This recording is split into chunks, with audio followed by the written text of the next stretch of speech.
morning. Have your attention. It is 9:30. I'd like to get started and hopefully stay a little bit on time as we move forward. Let's just pause for a brief moment of silence as we prepare for the day.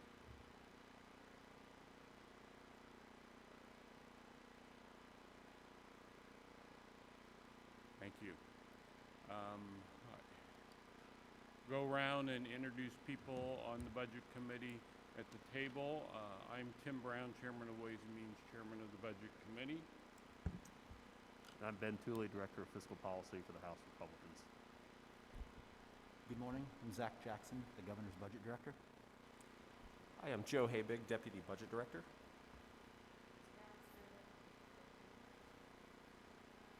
Terry Aldrin.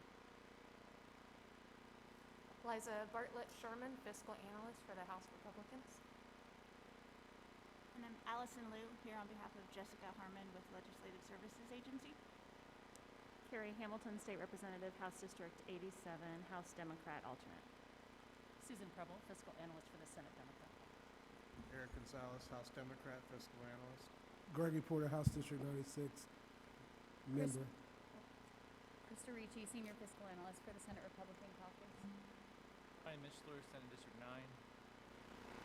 Thank you.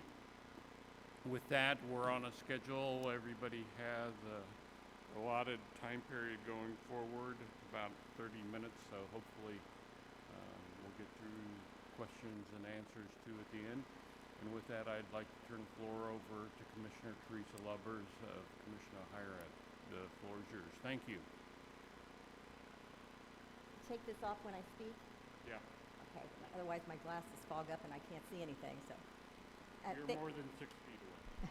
Thank you, Mr. Chairman and members of the Budget Committee. I think this is the 5th time that I've had a chance to present the Commission's budget, and each time we've worked with the members of our Commission to bring to you as thoughtful recommendations as we possibly can, and certainly this year brings special challenges to us. Alexa Deaton, who is our Chief Financial Officer, and I will be jointly presenting the recommendations to you today. So when we put our recommendations together, we had 4 sort of guiding principles and goals. And the first goal, really, when you think about the work that we're doing at the Commission, sits on top of those 4 goals, and that is that we have a big goal in Indiana that 60% of Hoosiers would have a quality credential beyond high school. That's some sort of a quality certificate or a degree. And that 60% is clearly aligned to the workforce needs going forward. That's a 2025 goal, so we know that we are getting closer and closer to that point. But our goals that we will be presenting to you today are first to actually preserve Indiana's commitment to higher education and performance funding. Last December, the Commission adopted a new strategic plan called Reaching Higher in a State of Change. And it really builds on the principles of the previous 3 strategic plans, but aligns with this need to reach the 2025 goal. When we called it that, Reaching Higher in a State of Change, we had no idea how much change would be in front of us. Another principle is to really align the recommendations to support student success, and you'll see how we do that through performance funding. And then finally, to maintain Indiana's commitment to financial aid to assure access to higher education. Today's presentation will highlight 5 areas. We'll provide a brief context for the Indiana in terms of the national landscape, how we look compared to the nation. We'll talk specifically about our return on investment, what taxpayers are getting for the money that they put in to support higher education. We'll do a deeper dive on performance funding and the metrics that we continue to hold to that are aligned to student success. We'll look at Indiana's current higher education budget, and we'll conclude by making our recommendations to you for the budget for the coming year. So let's look briefly at Indiana in the national landscape, what's happening in higher education, and how Indiana stacks up with the rest of the nation. So this chart is a 5-year look back at FTE enrollment, comparing that of year 2014 to 2019, and it's broken down by state. You can see here the FTE enrollment for Indiana is 2.8% lower than it was in 2014, but we have declined less than most states. To provide some background on the nation's FTE enrollment, the nation's enrollment peaked in 2011 and has since declined year after year. While FTE enrollment for Indiana is currently at its lowest point since 2009, the annual declines have been steady and less than 0.5% change for the last 3 years. However, the nation's enrollment still remains above pre-recession levels. The most recent enrollment numbers for Indiana are 4.2% lower than they were last year. Declines could also be in part due to the fact that, especially prior to COVID, a strong economy contributed to people going straight into the workforce after high school or employees being trained by their employers. Now that we've looked at enrollment in Indiana compared to the rest of the nation, let's take a closer look at enrollment in Indiana. As you can tell, public two-year institution enrollment has been seeing a bit of a decline. However, since public four-year institution enrollment has been pretty steady, this makes the total decline not be quite as steep. This slide and the next slide reflect the change impacted by the Commission setting non-binding targets for tuition and fees in 2009. Indiana's tuition revenue increase is among the lowest in the nation. This chart shows the change in net tuition per FTE by state in 2019 compared to 2014. FTE is only 1.6% higher than it was in 2014. And if distributed equally, that would equate to an increase of approximately 0.32% each year. In addition to the non-binding targets that the Commission set, this is largely in part due to ongoing state support for institutions and financial aid, strong leadership at our public institutions, and increased public attention to college affordability. Here's the trend line for Indiana's average tuition changes between 2009 and 2020. According to College Board, tuition and fee increases at Indiana's four-year public institutions were the third lowest in the nation in over a 10-year period.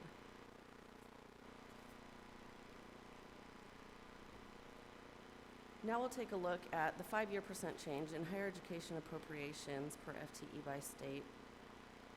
Indiana's appropriations per FTE were 3.5% lower than they were in 2014, and the nation's average is 12.1% higher than in 2014.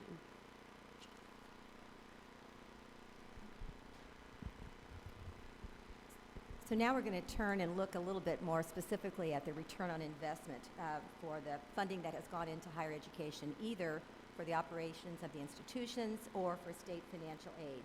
What are the taxpayers getting for the dollars they put in?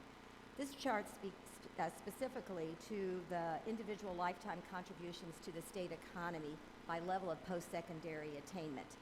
I mentioned earlier that this 2025 goal that we have is aligned to the needs of the economy. In fact, 99% of the new jobs that were created post the Great Recession went to people who had some college. And so Hoosiers who had no college were actually 2 times more likely to claim unemployment claims during that period of time. The chart shows that $13 billion was contributed by each public school graduating class as opposed to a high school graduating class over their working careers. The next chart looks specifically at the return on investment on financial aid. And about a third of Indiana public graduates who entered the workforce benefit from a state financial aid program. Over 75% of the students that receive state aid actually stay in the state of Indiana. We know it's actually higher than that because we don't keep records on those who are federal employees or who are self-employed. State financial aid recipients contribute $3.5 billion to the economy over a high school graduating class. The 21st Century Scholars Program deserves extra attention today, I think. We really had all kinds of plans this year to celebrate the 30th anniversary of the 21st Century Scholars Program. And of course, like many other things, we were not able to do that in the way that we planned. But it doesn't take away the very impressive story that we have to tell. When you look at 21st century scholars who meet those requirements when they're in high school, they go to college at the highest rate of any population. Our college going rate for Hoosiers graduating from high school right now has actually slipped from 65% to about 61%. But for 21st century scholars, that number is 86%. If you compare them to their low-income peers who aren't scholars in every area, they are outperforming them in terms of completion, in terms of persistence, in terms of wages after graduation. And they are the only population, racial, gender, or socioeconomic or geographic group that are on target to close the achievement gap. When we established that 60% goal, we also established a goal to close the achievement gap by 2025 and cut it in half by 2018. We've cut it in half by 2018, but this is the only population that is on target to close that achievement gap by 2025. The next chart is one that I always show, and no one can read it, but I continue to look at it. I think you can just get an idea. This is what has happened with the evolution of performance funding since we started in really 2003. And when performance funding started, it was really an incentive for research institutions. We have really been a leader in performance funding. Most states now have some sort of performance funding, but Indiana has been doing this for more than 15 years. Over that period of time, we have evolved our metrics so that they now are all about student success. Our philosophy is to pay for what we value, and what we value is actually aligned to the metrics that we'll talk about in just a moment. So as I mentioned, our approach to this has been evolutionary, building on what we have learned to make sure that we are in fact getting more students to succeed when we invest in them and when they invest their time and money.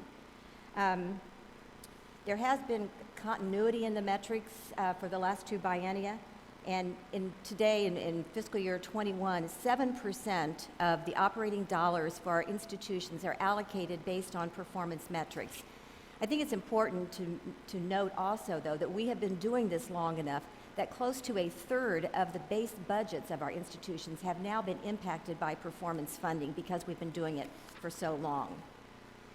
Our 5 performance funding metrics are outlined here, and they start with overall degree completion. So regardless of how long it takes for a student to complete, we provide extra funding to get more students across the line. We also have a metric for on-time completion, and I think Alexa will show you this later on when we show the impact of all these metrics. But this has been the real game changer for us, where we have seen over a 13% increase in on-time completion in Indiana, really saving students time and money and saving the state money as well. And it measures the percentage of first-time Indiana residents who graduate on time. And by that we mean graduate in 2 years from a 2-year institution and 4 years from a 4-year institution. Our next metric is our at-risk degree completion, and this measures the number of credentials that are conferred to Indiana resident students who receive the Pell Grant. And this is our grant that we have for low-income students. It's a federal grant for low-income students. I should mention that the overall degree completion is count-based. It's based on the number. The on-time degree completion is a rate-based, and the at-risk degree is actually both count-based and rate-based. It's a composite score that we can explain if you would like to know more about that. Then we have a STEM degree completion. This used to be called high impact, but we've aligned this with other initiatives in the state right now. It measures the number of STEM degrees that are conferred to Indiana residents. And finally, we have a student persistence incentive that measures the percentage of first-time Indiana residents, students who meet milestone credit thresholds along the way. So 15, 30, 45 credits at a 2-year institution, 30, 60, 90 credits at a 4-year institution.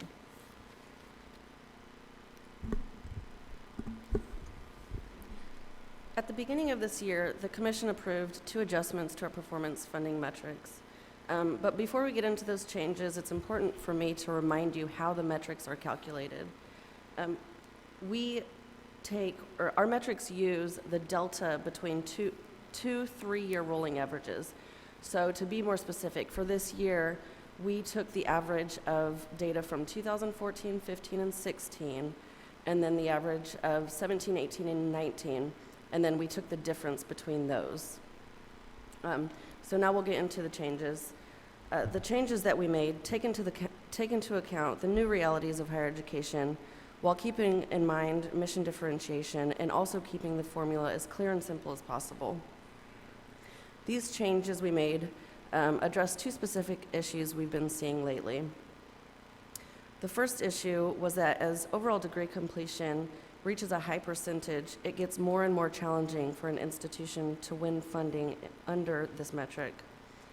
This is largely due to the fact that we use the delta. Using the delta allows us to award growth but also prevents large fluctuations. So the change we made is to implement a bonus to institutions who hit 75% completion or higher. This bonus is not to insinuate that an institution with an overall completion rate of 75% does not have room for improvement, but to better recognize and fund institutions in the top % of institutions in the country. Institutions with a 75% completion rate fall in the top 8% of the four-year public institutions in the country, and institutions with 80% completion fall in the top 5%. The other issue is that equity gaps remain prevalent in higher education, highlighting the difficulty and importance of successfully serving at-risk students. As the state strives to obtain its goal of at least 60% of Hoosiers with a quality credential beyond high school, the higher education community is working to close those gaps. The success of at-risk students is more crucial than ever before. Recognizing that at-risk students often require more wraparound and support services to be successful, it's essential that the institutions are able to adequately provide these services. To work at solving this issue, we've increased the at-risk per unit values by 25%.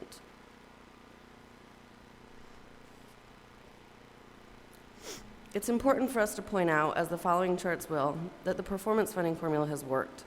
It's done what the legislature and what the citizens have hoped it would. It's worked because it's balanced, it's focused on outcomes and results, and while it's tweaked from time to time, it's stayed consistent for the most part, so it's relevant and it has a causal effect on behavior over time. So first we'll look at the overall degree completion metric. This metric measures the number of credentials conferred to Indiana residents regardless of the amount of time it takes. Overall degree completion has increased 55% over the last 10 years. The number of bachelor's degrees have increased by 17% in 10 years, and the number of associate's degrees have increased 55% in that same 10-year period. Unlike the last metric we showed, the on-time graduation or on-time completion metric measures the percentage of first-time Indiana resident students who graduate on time. This is one of the biggest successes in our performance funding formula. All 15 of Indiana's campuses have seen an increase in students completing on time. At two-year institutions, the on-time graduation rate has increased 11 percentage points over the last 10 years, with 180% more students completing on time. And for public four-year institutions, the on-time graduation rate has increased 19 percentage points over the last 10 years, with 96% more students completing on time. These students save money and enter the workforce sooner. An associate degree earned in 6 years rather than 2 adds about $34,000 to the total cost of a degree. A bachelor's degree earned in 6 years rather than 4 could cost an additional $26,000 or more in added tuition and debt, and this does not include the cost of lost wages. The at-risk degree completion metric measures the number of credentials conferred to Indiana resident students receiving Pell Grants in their degree year and the percentage of first-time Indiana resident Pell Grant recipients who graduate on time. So as Teresa said, this is composite-based.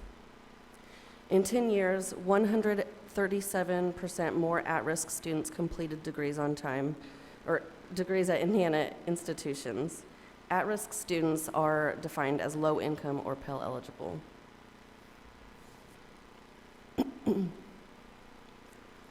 This metric measures the number of STEM degrees conferred to Indiana residents In 10 years, 89% more students earned STEM degrees or earned degrees in STEM fields. The Student Persistence Incentive measures the percentage of first-time Indiana resident degree-seeking undergraduates who meet milestone credit thresholds within 100% time for four-year institutions and 200% time for two-year institutions. The success rate of the persistence benchmark is increasing in almost every category. These benchmarks are success points on the way to graduation. This metric is available to non-research campuses who serve students whose successes along the way is more indicative of whether or not they graduate. We award institutions who push students to graduate, and this is the purpose of those benchmarks.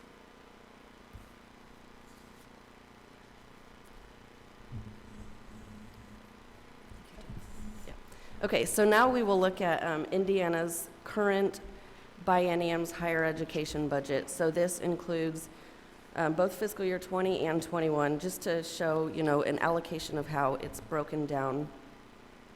Oh, sorry. As you can see, at 66%, the largest portion of this is operating, and this is direct state support to institutions. The next largest is student financial aid at 18%. And this is state tuition and fee support to students attending post-secondary institutions in Indiana. The third largest is debt service and capital, and this is state support for academic and administrative buildings bonded through student fees. Next largest is institutional line items, and these are specific line items housed within the institutions for programs and services outside of general operations, and this includes dual credit. The next largest is repair and rehabilitation. And this is state support for maintenance and upkeep of academic and administrative buildings. And then the smallest portion is other higher education line items, and this includes functions such as CHE admin and operating funds, medical education board, statewide transfer and technology, etc. And then this just provides you definitions, what I just talked through, for your reference.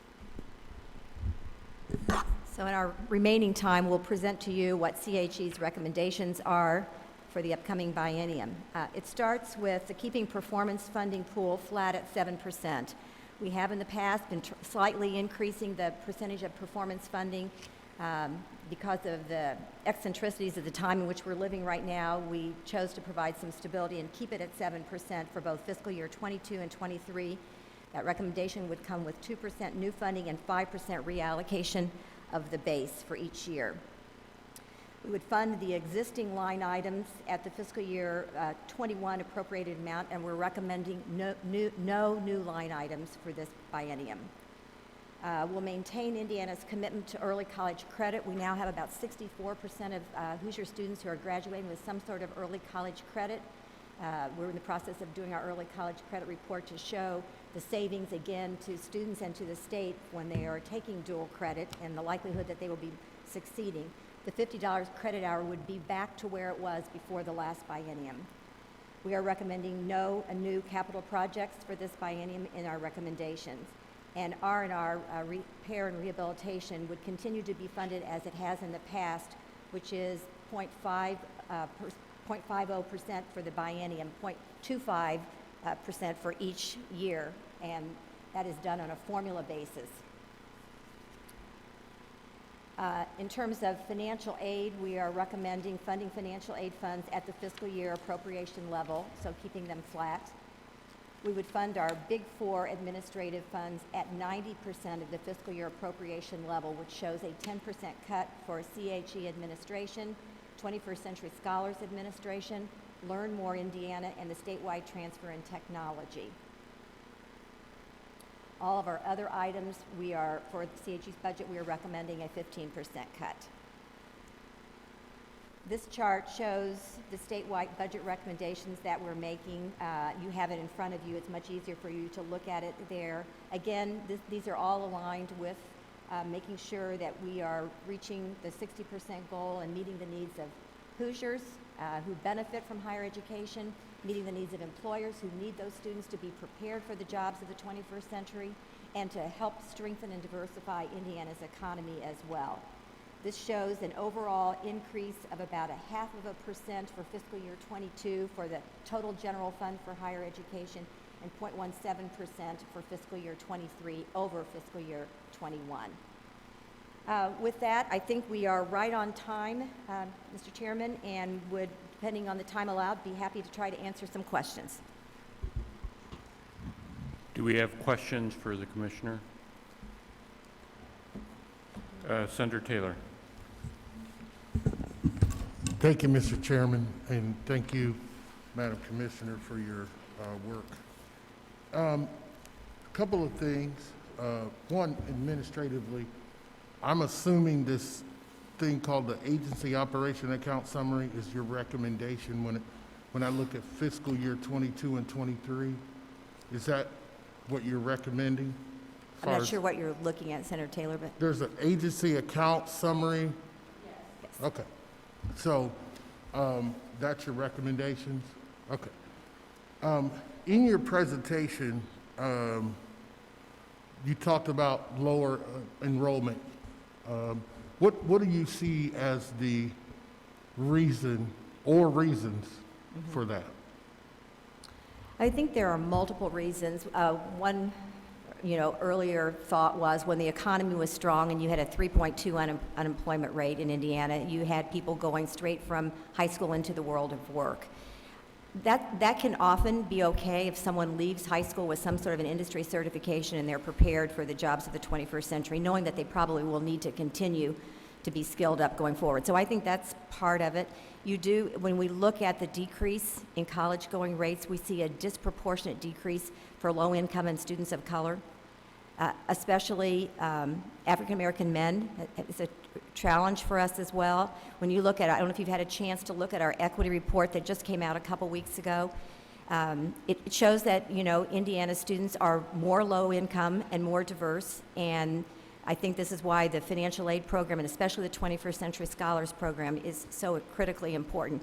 And then I would say, and this is an aside, but there is a skepticism about higher education in some places, especially in rural Indiana, where they have a sense that people will never come home again if they go away to college. And I think proving this value proposition is really important for all aspects of the economy, but for all parts of the state as well. So I think it's both. We have more low income, we have more diversity, we have some skepticism, all of which means we need to do a better job proving our value proposition. Okay. And following up with that, kind of led into my second question. When I look at this agency operating account summary, and I look at line 1012 for the administrative costs, you brought it up in your testimony that the administrative costs would be cut. What perplexes me is that you talked about the 21st Century Scholars Program and how successful it's been, how the students have performed better, how it has lowered the disparity with education between those high risk and low risk. Yet in your operating account summary, if I read it correctly, you're asking for a decrease in the funding of the scholarship awards. Not the awards, it's the administrative costs. It's our internal costs for running the program. There would be no decrease in the cost for the funding going to the students. Okay, so when I look at line 1034, okay, and I've got actual fiscal year 20, I see a number of $168,356,234. And then when I look forward, fiscal year 22 and 23, it's approximately 166 million.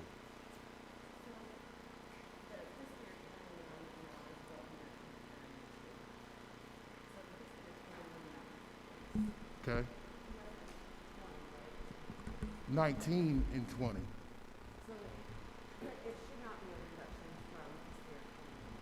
Right, but, okay, so let me kind of, right. But you saw success you are seeing success. In 19 and 20, it was 173. 21, it was 166, 270. We do this based on actuarially looking at the number of students who we think are in the pipeline to receive the scholarship. It's good. not a cut Okay. in that it's not actual a amount. cut. I wanted to make sure that it was not a cut. Yeah. Last, I appreciate that. Thank you. Last but not least, one of the things that I actually brought it up during my presentation on the floor yesterday, 21st century scholarships, 21st century scholars receive tuition support. Am I correct? Yes. But there is also a cost associated with room and board, right? Yes. Now, they can receive, it is a first dollar scholarship, so they can use their Pell dollars on top of that. And some of the institutions actually have extra programs where they actually provide housing and extra accommodations for scholars. Thank you. I don't know why you're so ahead of me. We think the same way. I'd like to see a breakdown, and maybe universities can provide it in their presentation or later. I'd like to see a breakdown of those funds. Okay. Because I believe, like you said in your presentation, that if we have a successful program like that, we need to double down on it. And double down, in my opinion, means to continue to knock down those barriers to graduation. So if it's not going to come from the state through our funding of the program so that there are resources for room and board, I think the university should be looking at that as well. So thank you and congratulations on your success with that program. I think part of the success of the program is that we have really converted the program into an earned benefit program where there are expectations for students that we know are aligned to the likelihood that they will be successful. And so it isn't just providing a scholarship when they graduate from high school, it's how do you use those 4 years in high school to make sure that they're prepared, both academically and financially. Okay, thank you. Senator Brown.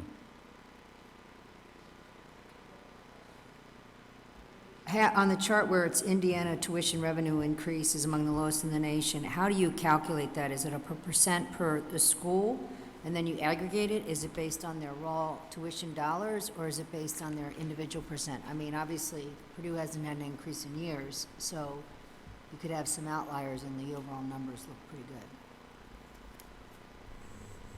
good.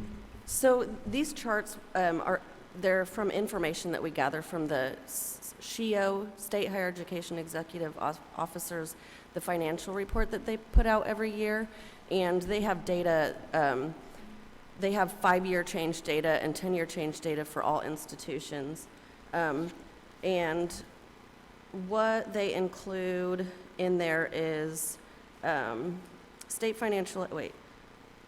they subtract all state financial aid revenue from gross tuition and fees, and then they adjust for cost of living index, enrollment mix index, and higher education cost adjustment. So they use the same criteria for all states. Okay, well, I would think so. That's not really my question, though. So in other words, if Purdue is 10,000, I use 12,000, Ball State is 9,000, but, some have gone up 2,000 or 3,000 every year, whereas Purdue stayed the same, and some have barely increased. I'm trying to figure out, that's a great number. You understand what I'm...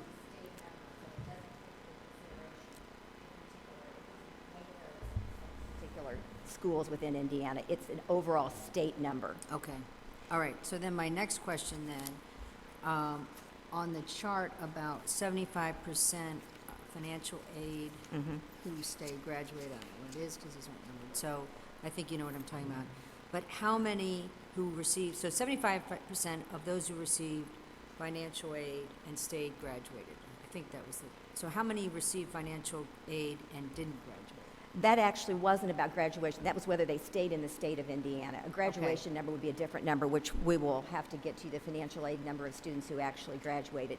This was calculating if you received financial aid and you graduated, did you stay in Indiana? Okay, I'm sorry, I wrote that down in state. So I guess my concern is, that's good, but that could be a pretty, how many received financial aid actually got all the way through? So you're saying of the 75%, because it's a high hill to climb, 75% of those who actually made it all the way through then 3 out of 4 actually stayed in the state, which to me is not really surprising. But I want to know how many, and I don't think that's in here, is it? How many It isn't, and receive financial aid in any form and actually graduate? And we probably need to do that calculated by institution, because as you might imagine, it's very different between a sort of an open access campus like Ivy Tech and a highly intensive research institution when in terms of the completion rate. So let us do it institution by institution, and I have a feeling that the institutions, when they present today, may well be able to answer those questions as well. Well, and I think I've asked this before, because my next question then is about the 21st century specifically, and how many of those, because obviously receiving a Pell Grant or receiving financial aid from the school directly for whatever reason, the package they give you is different from us funding the 21st century and what's there on time. The improvement, we have a 21st Century Scholars Report that I'll make sure that you see, and the improvement with that is it's actually their completion rates are getting higher and higher all the time. They are almost closing the gap. In some places, their completion rate is higher. If you look at Ivy Tech, it's higher than their population at large. If you look at some other institutions, they're close to closing the gap. At Purdue, their 21st Century Scholars are graduating at a higher level than their population at large. So it depends a lot on the institution. Right. Well, and I appreciate that. I think Purdue's always been the highest, but of course, if their barrier or whatever to get in, as you had mentioned before, is higher, then the academic ability of the student might also sort of flow. So I think that kind of makes sense. My last question, now I can't find it, I'm sorry, was with respect to the Pell, you have the metrics on, one of the 5 metrics, that's what it was, is using the Pell completion. Why, or in addition, why don't you use the 21st century? Is that just a...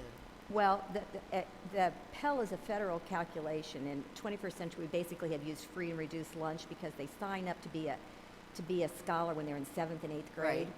And so you don't have the estimated family income of what it would be when they graduated at that point. So we use Pell for the metrics of which, 21st century scholars would meet Pell as well under most circumstances. There may be some extenuating circumstances. So I guess it's a more inclusive thing to use Pell than to just use 21st century. You have a broader group of people who can access that we are giving credit to in terms of financial aid by using Pell than we would with 21st century alone. Okay. Because we have, when you look at the Franco-Bannon program for financial aid, it provides, more money to students than the 21st century scholars program. Right, okay, that helps. Thank you very much. That's it. Thank you, Mr. Chairman.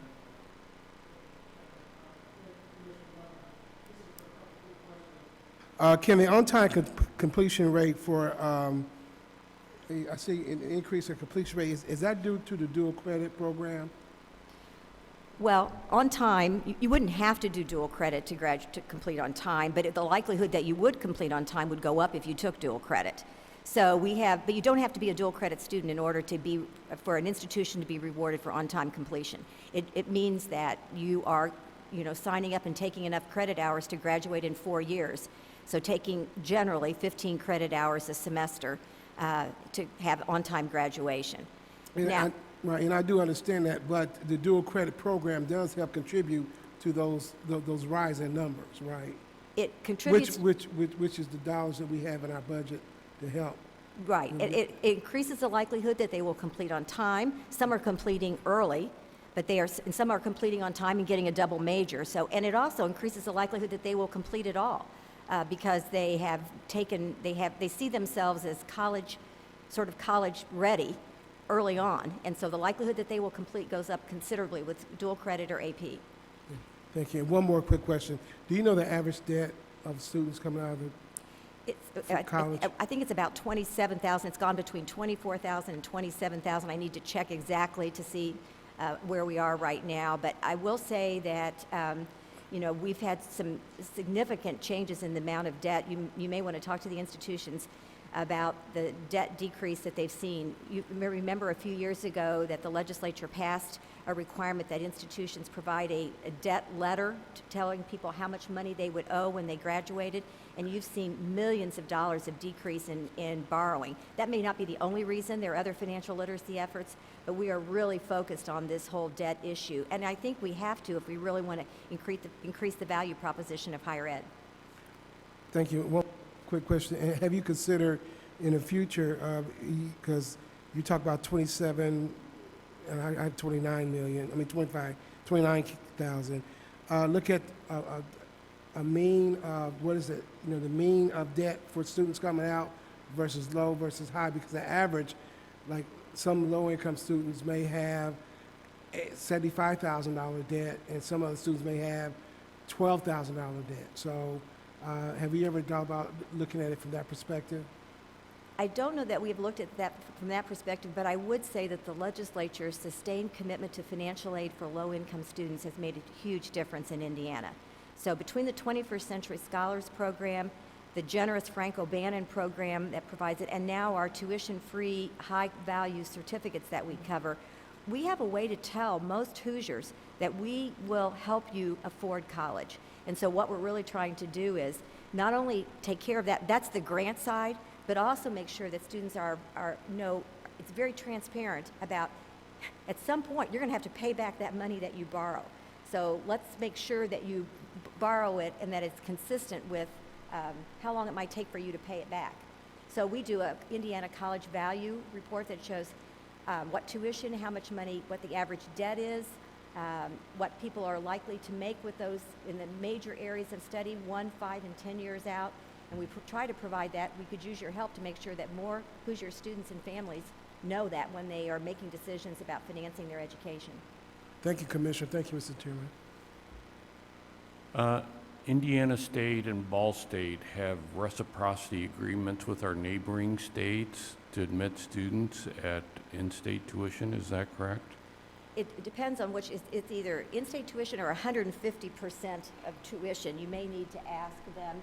They have reciprocity agreements through the Midwestern Higher Education Compact, and then we have other reciprocity agreements in southern Indiana and some that we follow with reciprocity agreements as well. I need to really go back and provide the most up-to-date information on our reciprocity agreements. There are a couple different kinds. We have some that we do directly with the other states, with Kentucky and Ohio, and then we have some that are operated through the Midwestern Higher Education Compact.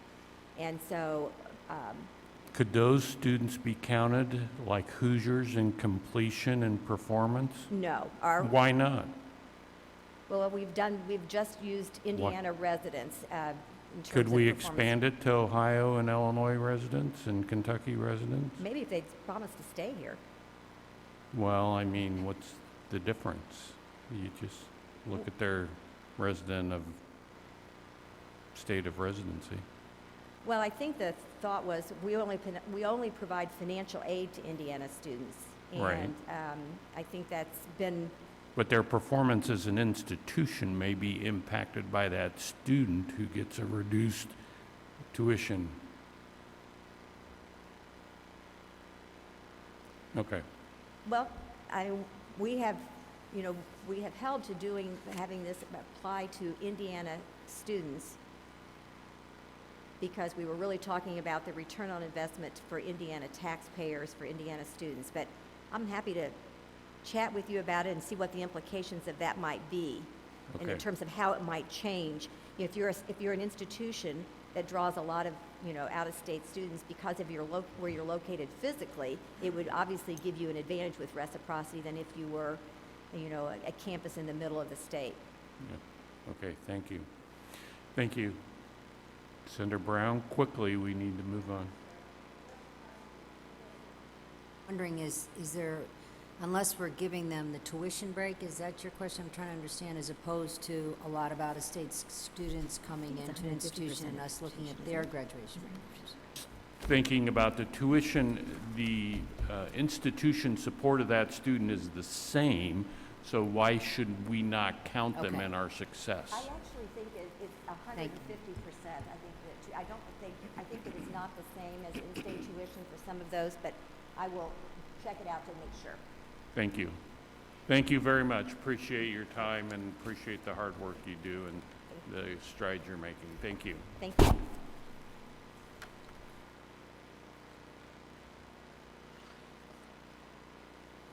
Dr. Rokon, is that right? University of Southern Indiana.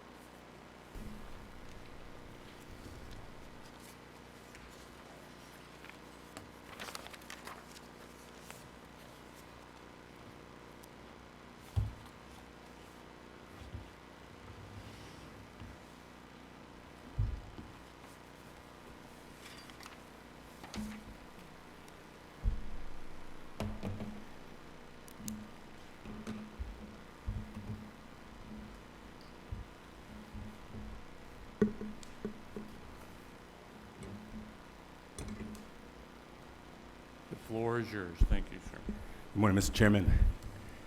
Good morning, committee members.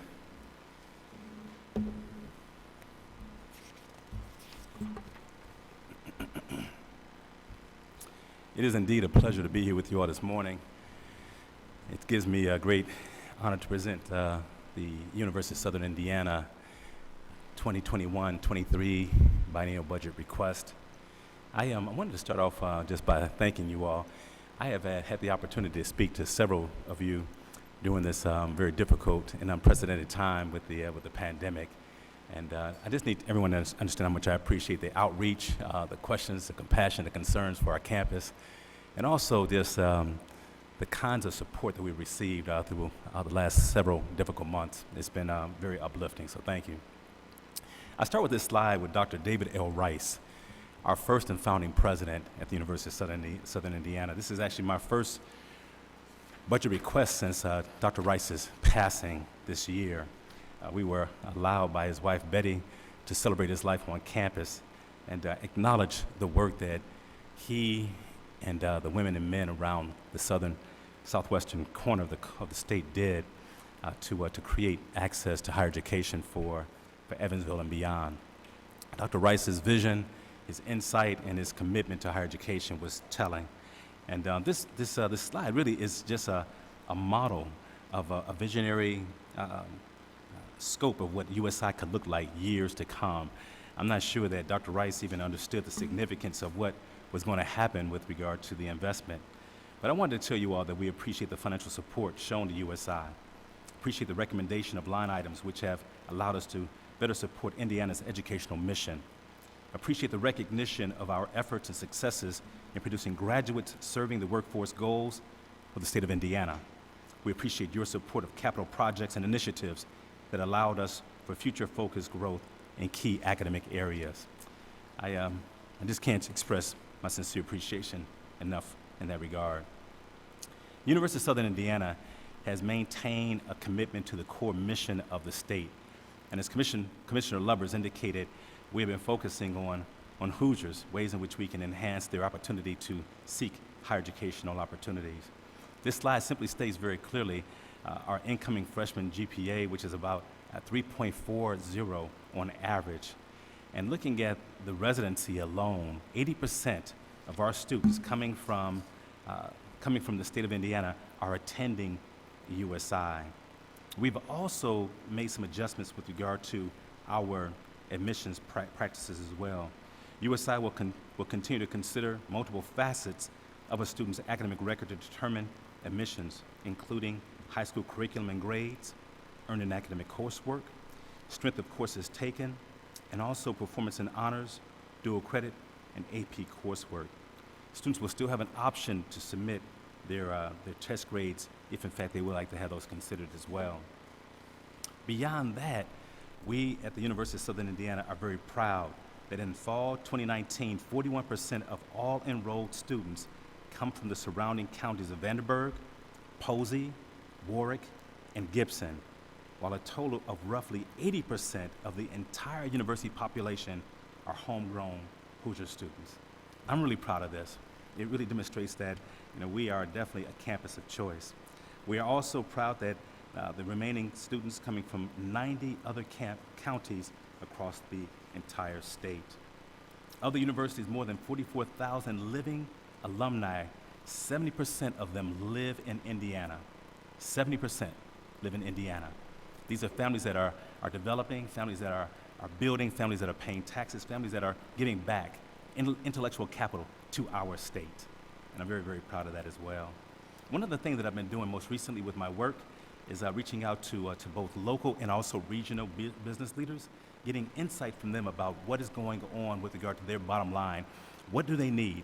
What are we providing? What other kinds of access can we provide at USI? And it's been very, very telling to hear amazingly strong and positive and productive news from economic leaders about what we're doing at USI being very impactful. They're proud of our students. They see our students as leaders, and they also see our students as having a very positive impact within their organizations. USI, like campuses across the nation, we've been facing COVID-19. This slide just really kind of talks to you just very briefly about what's been happening as it pertains to the same things we're doing in this room right now. But one of the things that I'll tell you is that we have been able to train nearly 100 contact tracers just to take pressure off our county and state health departments. And through our efforts, students have had the opportunity to choose their academic path this particular year. We were very intentional with our outreach to students prior to the fall semester beginning to find out what exactly they wanted to do as pertained to instruction. And overwhelmingly, USI students are just begging for a face-to-face opportunity. Because of our faculty and our staff, our students who are compliant, we had nearly 69% of our experiences this academic year, fall semester, be face-to-face and or hybrid. Again, because of our faculty, our staff, and our student body. This is happening, and it's happening with success. We are now in the throes of developing a brand new 2021-2025 strategic plan. Our plan will have 4 amazing pillars, and the best part of this particular news is that we've had 2,646 employees, retirees, and students participating in this process, giving insight and input about the direction of the institution. We want to definitely improve student success.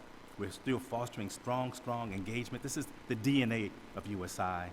We're elevating our visibility, and as I just mentioned with regard to the feedback we're receiving from amazing leaders within the community, how they see our campus, and then also we're trying to strengthen our financial viability. One of the things that I've talked to several of you about, and Chairman Brown, I've talked to you about this in particular, is that USI has not had any raises over the last 3 years. We have worked hard to ask for more from people, and people have risen to the occasion in doing so. And I want to provide you with a little bit more detail about that with regard to the kinds of intentional cuts that we've made just to make ends meet. We also determined to have our next strategic plan run through 2025 to coincide with the Commission for Higher Education strategic goals of at least 60% of Hoosiers obtaining education and training beyond a high school diploma by 2025, as Commissioner Lubbers had indicated. One of the things I'm also excited about is that she came to our campus and discussed her plan with us and my team, and just to be able to align with those specific goals has also been, I think, a win-win for the state and also for our institution. Folding right into the performance metrics, Commissioner Lubbers just spoke about it. I won't go through all of them. You just had her to read those off to you all and give you a sense of how they're obtained and how they're measured. But I wanted to let you all know that we take these goals very seriously. We appreciate the Commission and what they have done to put considerable time and effort in developing these student-centered metrics that have encouraged a focus on vital areas academically. USI, this slide tells it all, that USI is working for the state. USI is serving the state. These outcomes, these results speak boldly about the work, again, of the faculty and staff at the University of Southern Indiana. And I am very, very proud of what's happening. USI gained and demonstrated positive outcomes in all of the performance funding metrics. I'm incredibly proud of the work that the staff is doing and the faculty are doing all across our campus for this 3-year comparison period. On-time graduation, USI continues to make strong progress in 4-year on-time completion. The number of on-time degrees completed has increased 61% since 2010-2011, and on-time graduation has more than doubled in that same 10-year span. So this focus is extremely telling about our work as an institution. STEM, we have intensified our focus on helping to meet Indiana's goals in STEM completion. USI is also providing strong outreach to K-12 partners with a foundation in STEM disciplines through our Southwest Indiana STEM Resource Center that is nationally recognized for our distinctive equipment lending services to 17 different Indiana counties. Our student persistence, overall, 30, 60, 90 credit hours has increased for the 3-year comparison period. It has been my charge to everyone on campus, Chairman Brown, that everyone understand that they are both recruitment and retention officers all across campus, beginning with me. I believe this right here, that everyone has to provide not only strong relationships, but every student, every family member that comes on our campus for a visit, they leave with a story. They leave with an impression about who we are, how we work, and also how we treat people. And I think that those kinds of stories, those kinds of interactions, those intentional interactions that are positive, that are productive, will yield great results in students identifying our campus as their campus of choice. The performance funding formula impact for USI is also telling. Based upon what Commissioner Lubbers just laid out with regard to the funding formula, USI has again demonstrated positive outcomes in all of the performance funding metrics. Assuming a fully funded formula by the legislative body, USI's total increase to operating stand at roughly $6.5 million. For an institution like USI, this funding is transformative. This funding would be amazingly supportive of us continually doing the work that you are expecting to have done. The investment that you're making in us, we will yield the positive results that we have demonstrated already, and will continue to work toward that result. The university seeks full funding of the state's performance funding formulas to support student success, current programs and services, and also to respond to regional workforce and educational needs. We want to continue to do the work that you expect us to have done. Let me shift and transition to also what I was speaking about with regard to responsive fiscal management.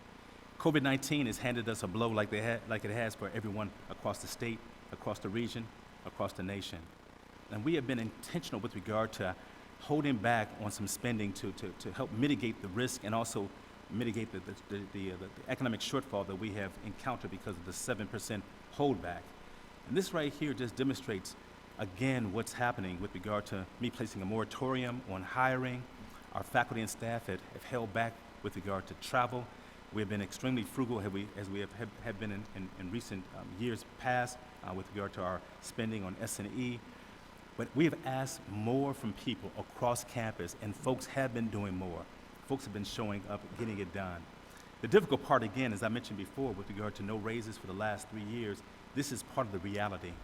And I will tell you, asking people to do more, beyond this and actually trying to manage this operating budget beyond this period becomes even more and more difficult. In fact, I'm concerned about our ability to sustain the same effort moving forward as well, with the same kinds of quality and outcomes and impacts expected by this body. Our 21-23 continued line item requests are on the slide right here. Moving from performance funding to our specific request, the university requests continued and increased funding of our current line item appropriation for Historic New Harmony to support the preservation, education, and interpretive programs of the state and national treasure. The line item appropriation for Historic New Harmony has only been increased once in the past decade, which followed a prior, more substantial cut. This year's request would restore Historic New Harmony's operating appropriation to near the same level as 2008 and 2009. The university requests a return to full funding also for dual credit priority courses for 21-21 Biennium. Commissioner Lubbers just indicated to the body just the impact of dual credit. And again, I want to agree that one thing that I've found to be extremely telling is that with that kind of funding, we have seen more and more students college ready, not only coming in with the possibility of graduating on time, but college ready with greater confidence is definitely an apparent outcome as well.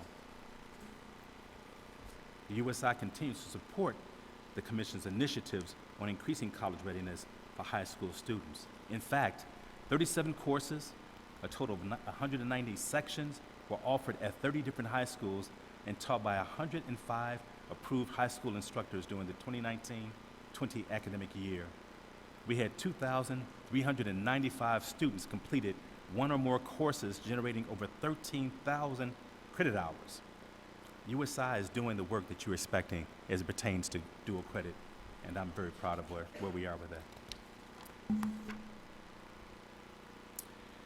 The 21-23 new line item requests are as follows: Nursing Expansion Initiative and also the Strong Start Completion Program. And I want to just briefly speak to both of them. Let me begin with the Nursing Expansion Initiative, which aligns with the College of Nursing and Health Professions renovation project that was funded in 2019. The slide just kind of maybe gives you just some bullets on what you can expect, but We all know that there's a shortage with regard to registered nurses across the state of Indiana, in fact, across the nation. The Evansville area alone already has hundreds of openings at local healthcare providers that are currently unfilled. This need will only compound in the coming years. In a given year, the state of Indiana retains roughly 90% of our nursing graduates who are employed in the state of Indiana upon graduation. This is our wheelhouse. What we do in nursing is something that everyone knows about. We have such a strong program. And the unfortunate news, though, with regard to the reality of what we're facing right now is that each year we're turning away students with a 3.75 GPA or higher because of our limitation on what we can bring into the college because of accreditation standards. And so I'm extremely excited to come before you today in this formal capacity to ask you to please consider. The current Nursing Expansion Initiative will alleviate the accreditation limitations by expanding nursing faculty and simulation center staff to allow the university to accept more students. After 3 years of implementation, this initiative will allow the university to expand the Bachelor of Science in Nursing program by 120 students overall, as well as for additional expansion to other nursing programs. So I'm excited about this possibility and would love to see USI become an answer to this need for the state of Indiana and beyond. I think that we can actually do that with our work, with our faculty, our staff, and most importantly, with our student body. Let me quickly go to the Strong Start Completion Program. This is a program that I spoke about during my last presentation. I wanted to bring to your attention that we were very concerned about the 4-year on-time graduation rates of African American males in particular, but also African American young women. Substantially, they fall behind all students at our university. Commissioner Lubbers just spoke specifically as the question was being posed about African American students in general, but African American males specifically, and this is one of our target areas, trying to find ways in which we can recruit and also retain more effectively these students to provide greater answers and great support for them specifically, but also for the state and for their communities. We engage with a group of amazing faculty and staff at Indiana University.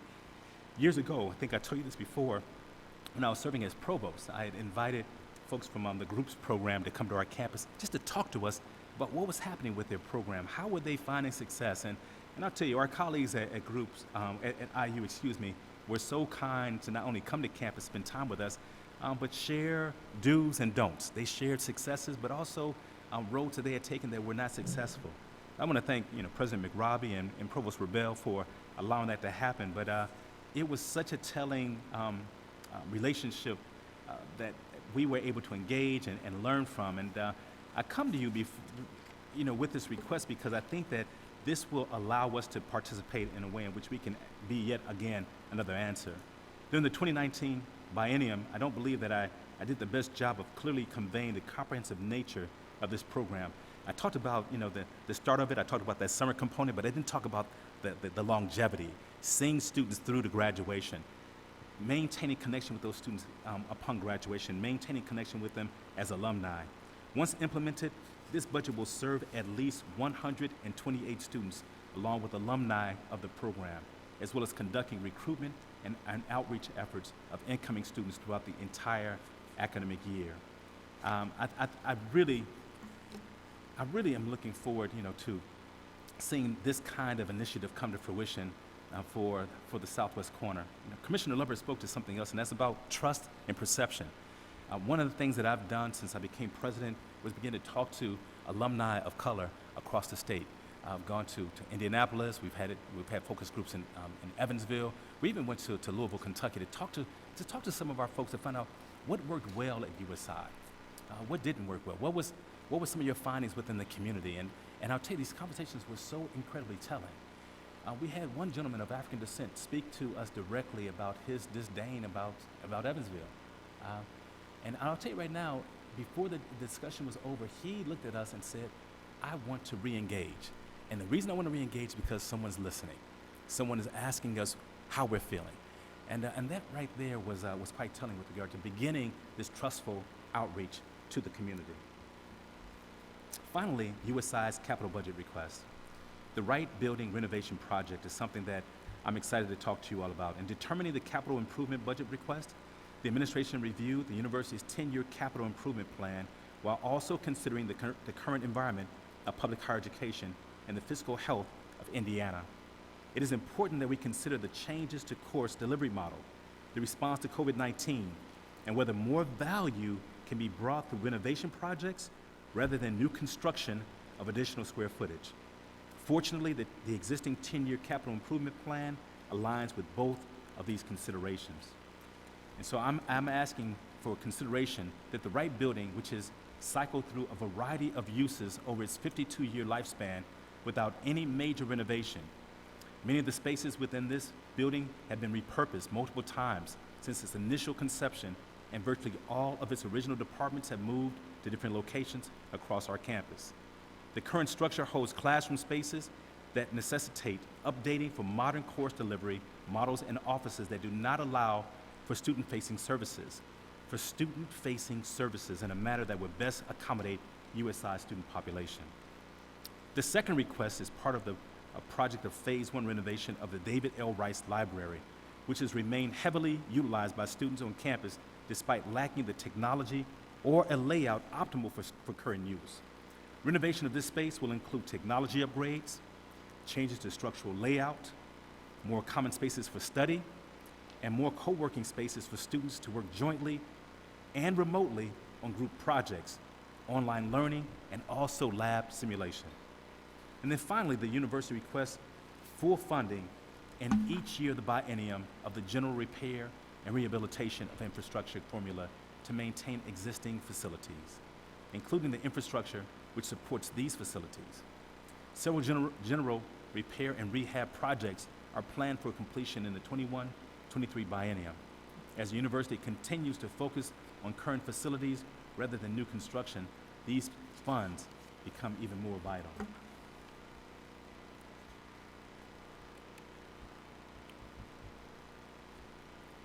I want to close the way I began. Chairman Brown and committee members. I started with Dr. Rice as a pictorial, and on that slide you see again, the vision, this model of what USI could look like. Our next slide, our last slide, gives you all an idea clearly of what you have invested in. One of the most beautiful campuses the state has produced, without question. I am so proud of this 1,400 acres, and what is happening with regard to this campus is not just about aesthetic and beauty. It's about transformation. It's about connecting with families, producing students. Students come into our campus and finding possibility, finding their passion, and going out and doing amazing, but serving this state and beyond. USI, because of Dr. Rice, because of our student body, because of our faculty and staff, have done an amazing thing on our campus. I close with a quote from Dr. Rice. He says simply, "The university's greatest assets are its students, its faculty, its staff, and its alumni. And because of people like you, your investment in our institution allows us to continue to serve these constituent groups. You too are a part of this success. Because of your work, because of your commitment to higher education, a president can say just that." Thank you, Mr. Chairman. I'll take questions, please. Thank you very much. Questions? Senator Mishler. Thank you, Mr. Chairman. Actually, just a comment. When we were down there for Budget Committee and toured your facility, I'm going back to your nursing program. Yes, sir. I believe you told us that your nursing program had a 100% passage rate at the time. Yes, sir. And you also told us that you could not grow at the time. Yes. And I thought, what a waste. Here's 100% passage. We have a shortage of nurses. So I'm glad to see that you're able to expand the program. But my only question would be, what changed that allowed you to expand that program by 120 students? The hiring of new faculty. Accreditation standards will only allow so many students per faculty member within the program, within professional programs. And so going in here and actually having this nursing expansion initiative will allow us to go ahead and hire more faculty to serve more students at the university. And all of a sudden, we will see students who have a 3.75 GPA not turned away. This would be pretty amazing, and it will serve the state in a very significant way as well. Well, I just want to say congratulations. That's very impressive. Oh, thank you, sir. Appreciate it. Senator Brown? Chairman, I thought you were asking for money for this expansion. Yes. Right, so they haven't done it, right? No, we have not done it yet. We're asking for it. Yes. Right, but so these are students who are coming specifically for nursing. And Yes. so they don't enroll in your university if they are not guaranteed to get into the nursing program. No, students are coming still. You know, we are actually trying to advise students and guide them in other health profession careers. If we can't bring them into the nursing program, we're realistic about what we can. Right, but I mean, some of them, if they want to be a nurse, Yes. then they're not, Without question. they're not You're- going to go to your school. You're correct. Okay, that is a concern. And I remember the 100% passing rate. You mentioned in the beginning no raises for the last 3 years for any faculty and administration, is that right? And staff, And yes. staff. And then the last question I have is with this strong start Yes. to completion. You mentioned 8 to 9 hours of summer coursework. Does that count as a credit? Yes, it does. It will go. It would be degree granting credit that students would take during the summer to help acclimate them. It's very similar to what the groups program has been doing for forever, helping students to acclimate and prepare themselves for the fall semester. So these students have already been accepted or conditionally accepted? No, our conditional admits have dropped. We have none at this point. Right. Those students they'll apply to the university. We have been really targeting relationships with high school counselors and also high school principals and superintendents. And so, you know, one of the things that I'm excited about is those relationships will yield students who are not only college ready, but students who are interested in coming to a place like USI to find success. Okay, so these students you get on campus, you know they need a little bit, you know, maybe more help, but they're still going to get some credit under their belt. Yes. Right? So, but this is in the way you've prepared it is a separate funding request. I'm just curious why it can't be, incorporated with like a dual credit or 21st century scholar monies, because my understanding is some of the 21st century administrative dollars are spent at the lower levels, in other words, high school, to sort of monitor them, check in on them, whatever. And at the same time, these are children who perhaps qualify for that. Yes. But they're already in school, they're getting degrees, so why can't those dollars be used for that? Well, you know, this program would actually allow us to target additional students of African descent specifically by developing relationships. Our numbers with regard to applicants are low. Our numbers, you know, finally getting those students to potentially attend are low as well. And I am really interested in, you know, with my colleagues across campus, find ways in which we can be more targeted, more intentional with our outreach. And I believe this is going to help yield a very strong result for the community and also for the state. No, this has come up before. I'm familiar with the program. I Yes. think I understand the reasoning behind it and the need. I believe, and when IU speaks, I think IU has an established program. Maybe They you do. told me this. Yes. But I'm just kind of curious in terms of the funding request, why it needs to be a separate line item and it can't be a curricular item like a dual credit or 21st century scholar. The tuitions can pay for that as well. Is there something I don't? I'll tell you, all that I've seen, you know, across the state and across the region, really, are these targeted programs that allow you to specifically go after these students with additional kinds of resources that some programs just don't focus on. And so, you know, hiring a staff member that's going to be, you know, just 100% sleeping, eating, drinking, this population of students is going to be very important for us. All right, thank you. Yes. Senator Taylor. Sorry. Thank you, Mr. Chairman. I want to go to your slide and just an administrative question. Why did you use 2011 and 2015 numbers? The Strong Start Completion Program? Those are incoming cohorts, sir. So the 15 class would have graduated in 19. That's their 4-year graduation rate. So that's the incoming class. Okay, so it's a 5-year comparison period of 4-year graduation rates. And so the 11 class would have graduated in 15. The 15 class would have just graduated in 19.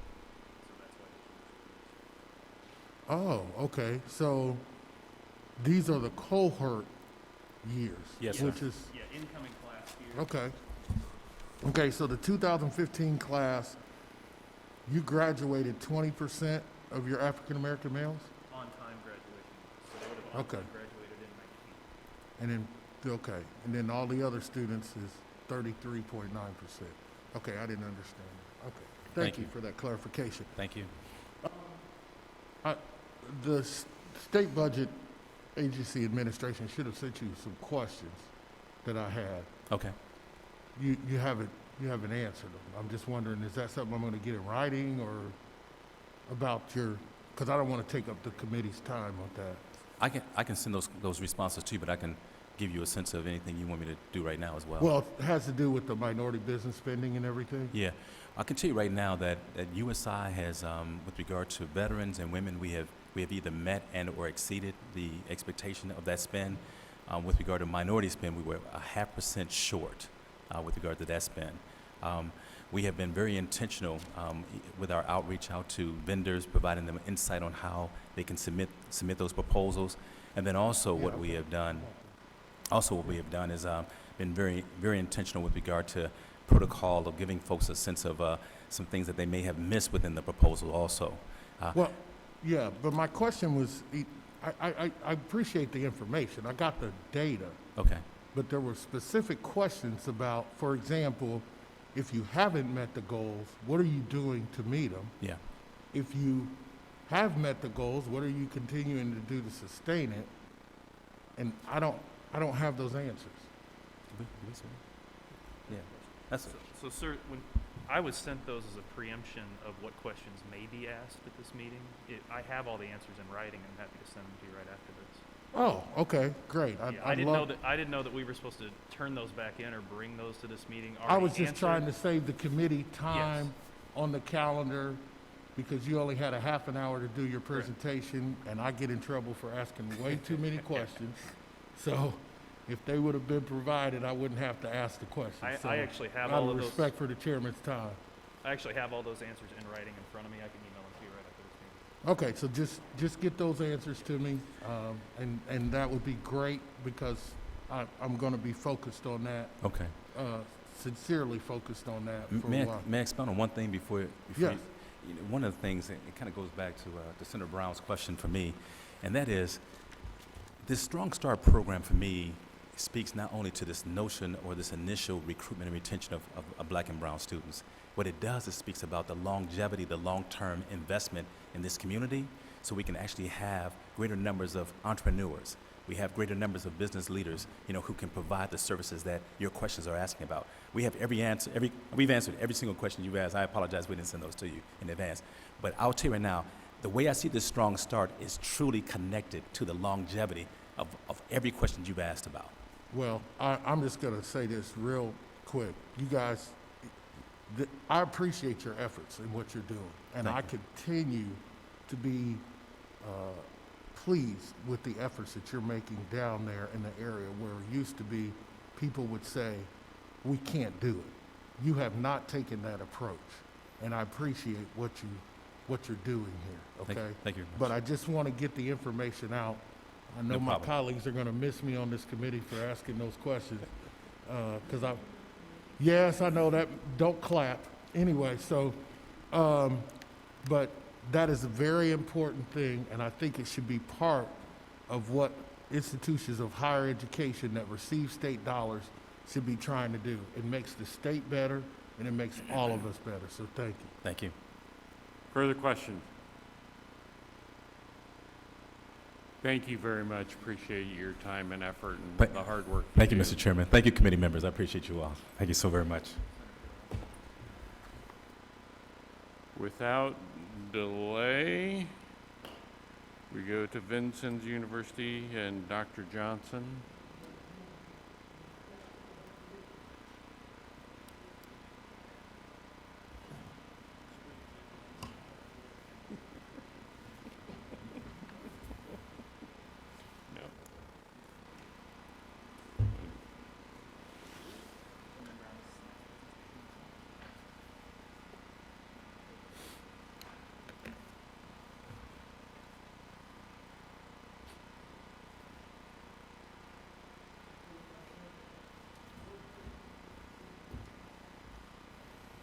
Floor is yours. Thank you.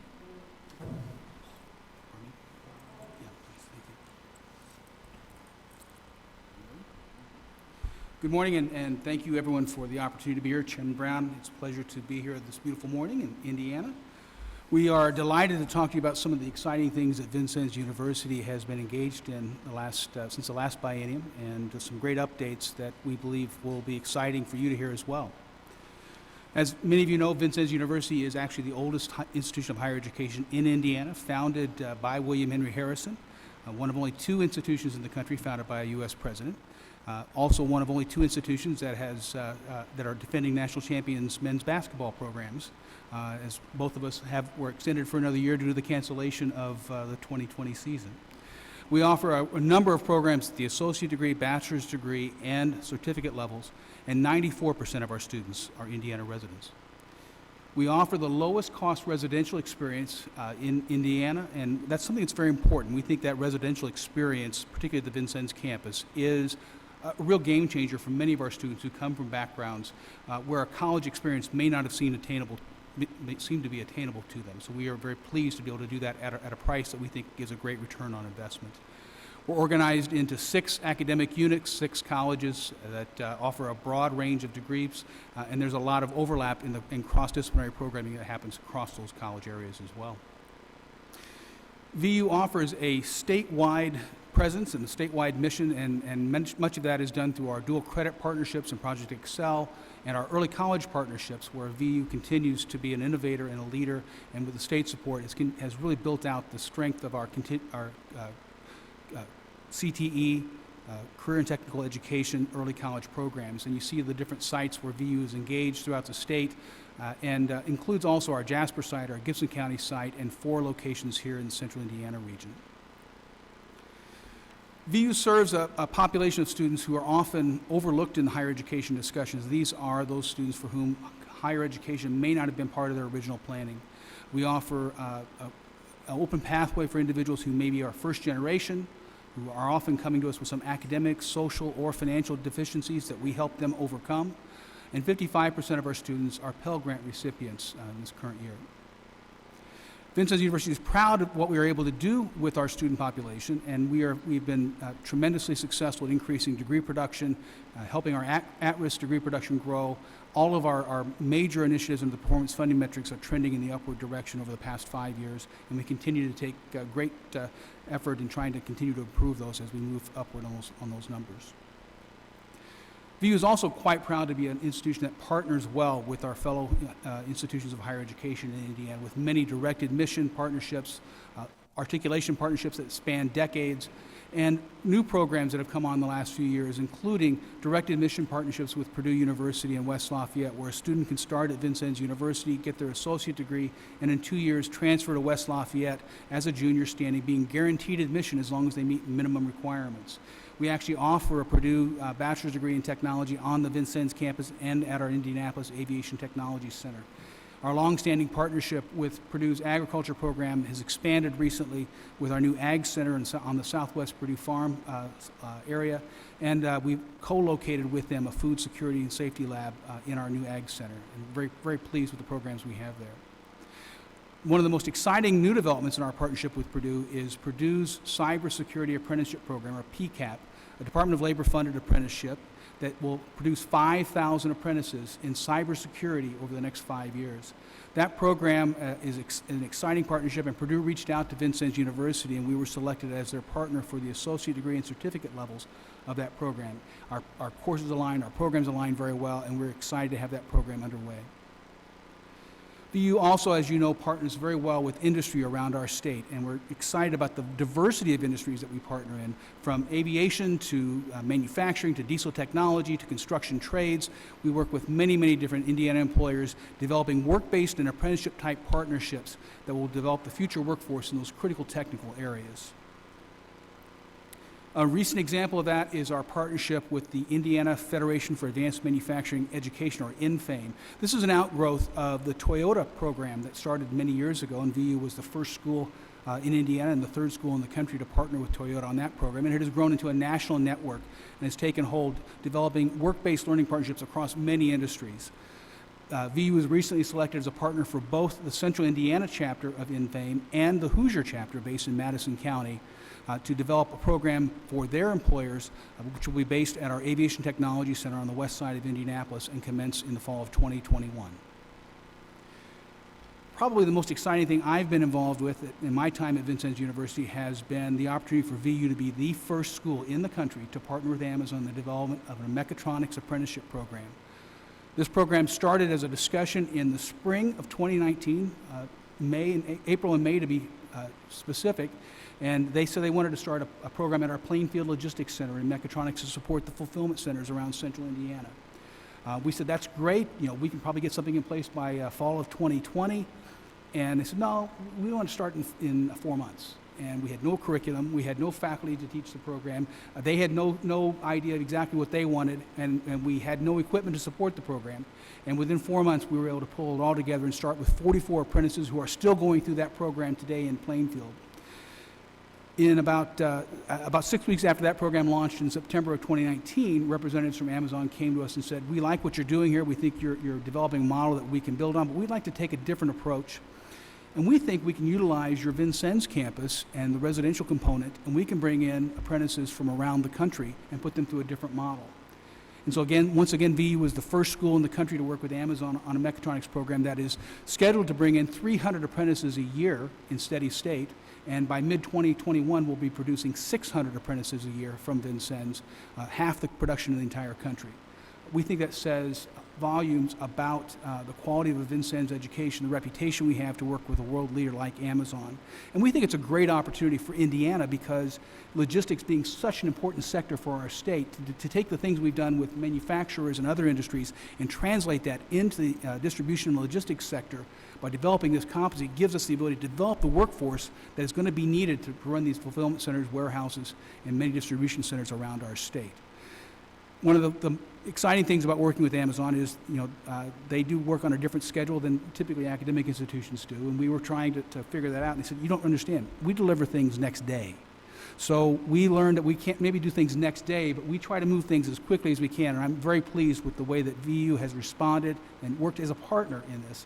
And this is reflected in the comment and a quote from our partner in contact with Amazon, who said, we are more than a school teaching apprentices, we are a business partner. And we believe that is an important part of our motto and our success working with Indiana businesses and part of the future that I think will help VU sustain this great growth.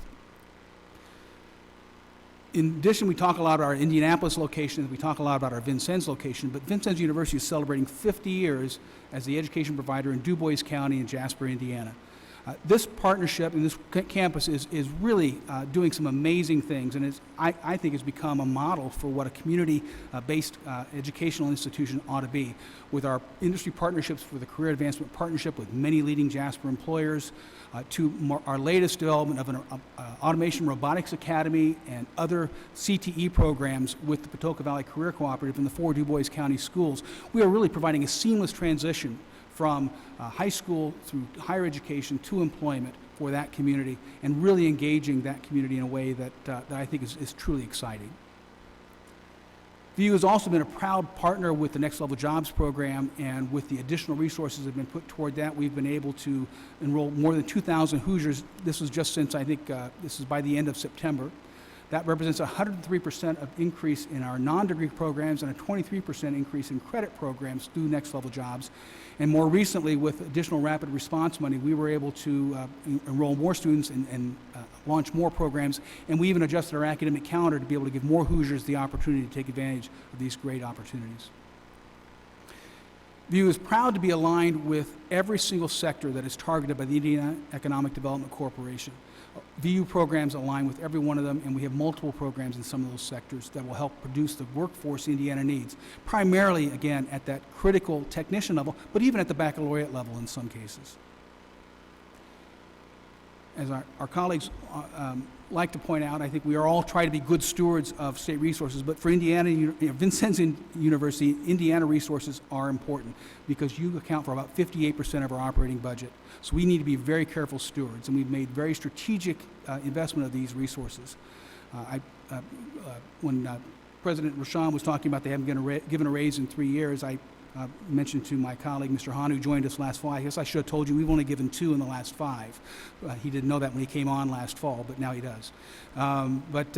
We have the highest teaching loads in the state. Our faculty spend more time in the classrooms and labs than any other of our state universities. We hire faculty who are able to teach in multiple divisions, in multiple areas, to give us the most flexibility as enrollments ebb and flow traditionally in different course areas. And that's been a strategic vision that we've had for the last several years. Energy management investments have reduced our utility expenses by about 25% over the last 5 years. And VU is one of the first institutions, and for more than 2 decades now, that conducts an annual viability and sustainability review of each program area under our areas.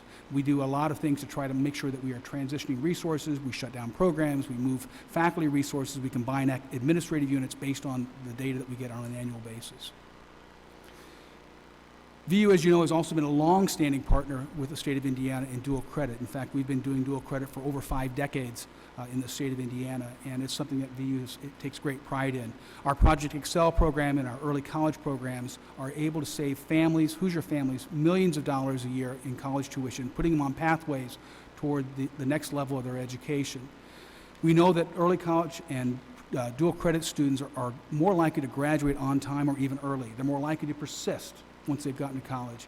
They are less likely to need remedial coursework, and they're more likely to go into higher level courses based on that foundation they've been given in high school. And VU, as a major provider of dual credit, puts a lot of time and effort and investment in ensuring the quality of the dual credit, whether it's professional development for faculty, oversight of curriculum, ensuring that our faculty and the faculty teaching our courses in the high schools are aligned with the outcomes, and doing all we can to make sure in many cases that they are working with the same kind of equipment and able to teach the same curriculum that VU teaches anywhere in the country. We ask, therefore, that the state reconsider and return the state funding to dual credit to $50 an hour. When we received the reduction last time as a little bit of a surprise at the end of the budget cycle, that had a significant economic impact on Vincennes University, and has an impact on our ability to monetize our investment in dual credit going forward. So we do ask respectfully that be reconsidered and be returned to the $50 per credit hour, which it had been at for many, many years. Our first line item request is for our career and technical early college, and you have been very supportive of this initiative, which we promised in 2015 to have 10 career and technical early college centers around the state of Indiana. We went out and we've almost doubled that number to now 18 career centers and cooperatives around the state that we have these kinds of partnerships. And remember, these are taking Vincennes University technical programs and bringing them down into that career center level and upgrading some of the things that they're doing in these critical areas aligned with Indiana's important industrial and technical needs. As part of that investment that you've made, the money that we've used we've spent $8 million in upgrading the equipment in the labs and facilities for these career centers around the state. And it's a key part of what we're doing to ensure that they are getting the latest and best educational experience up again to the equivalent and the level that Vincennes University can offer anywhere. So we respectfully ask that this amount be increased for the next biennium, so that we are able to keep up with this growth and continue to invest and make sure that not only the new sites that we are bringing on board are able to do this, but also now we're getting to a point where some of the older sites need maintenance and repair of equipment that we have. We have 3 budget requests for capital budgets. One is a mission critical request, and this is our multi-campus infrastructure upgrade, primarily focused on the Vincennes and the Jasper campuses. These are not sexy projects. They're infrastructure projects for electrical and heating, steam line projects, but they are critical to our ability to maintain a safe and effective campus, a reliable campus, and we ask that $17,300,000 project be funded. Second project is very timely in the era that we are in now with the pandemic. One of the things that we've heard throughout the last few weeks, especially in Indiana, is the critical shortage of healthcare providers, healthcare workers, and particularly nurses in our state. We're asking for $25 million to help us build a new health sciences and active learning center, kind of modeled after Purdue's active learning center. This will allow us to expand our nursing program. It'll allow us to expand our other programs in health occupations and health services so that we can help meet the growing need, and particularly right now, the critical need for healthcare professionals. And then finally, one of the programs that Vincennes University is very proud of is our welding program. And if you've ever been inside our welding center, you'll see it is it is a very tight space for a lot of welding booths and a lot of students and faculty to interact in. And we are asking at $7.5 million to help us build out a new welding training center that will be used not just for Vincennes University, but also help us with teacher training and with our dual credit programs that we bring to campus. So I mentioned that Vincennes University was founded by a university president, founded by a president of the United States, William Henry Harrison. Thomas Jefferson was actually president at the time that Vincennes University was founded. And Thomas Jefferson, as you know, also founded the University of Virginia. And a quote that he gave is that an educated citizenry is vital requisite for our survival as a free people. And I think we see that very important in the day and age that we live with so much information coming to us. We need people who are good critical thinkers, who are good consumers of information and data that may come to them. And so each Vincennes University academic program has built into it a significant general education component to try to develop not just great welders, but good citizens, good thinkers, people who are able to contribute to their communities in ways beyond just their craft and their career. And so we thank you again for the investment you've made and continue to make in Vincennes University. We're very proud of the things that we are doing as good stewards of the resources you've provided to us, and we look forward to the opportunity to continue to build on this legacy. Thank you.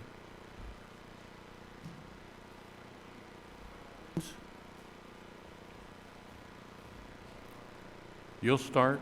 Senator Taylor. Thank you, Mr. Chairman. Great presentation. I got your written, thank you for the written assignment, the written answers to my questions. I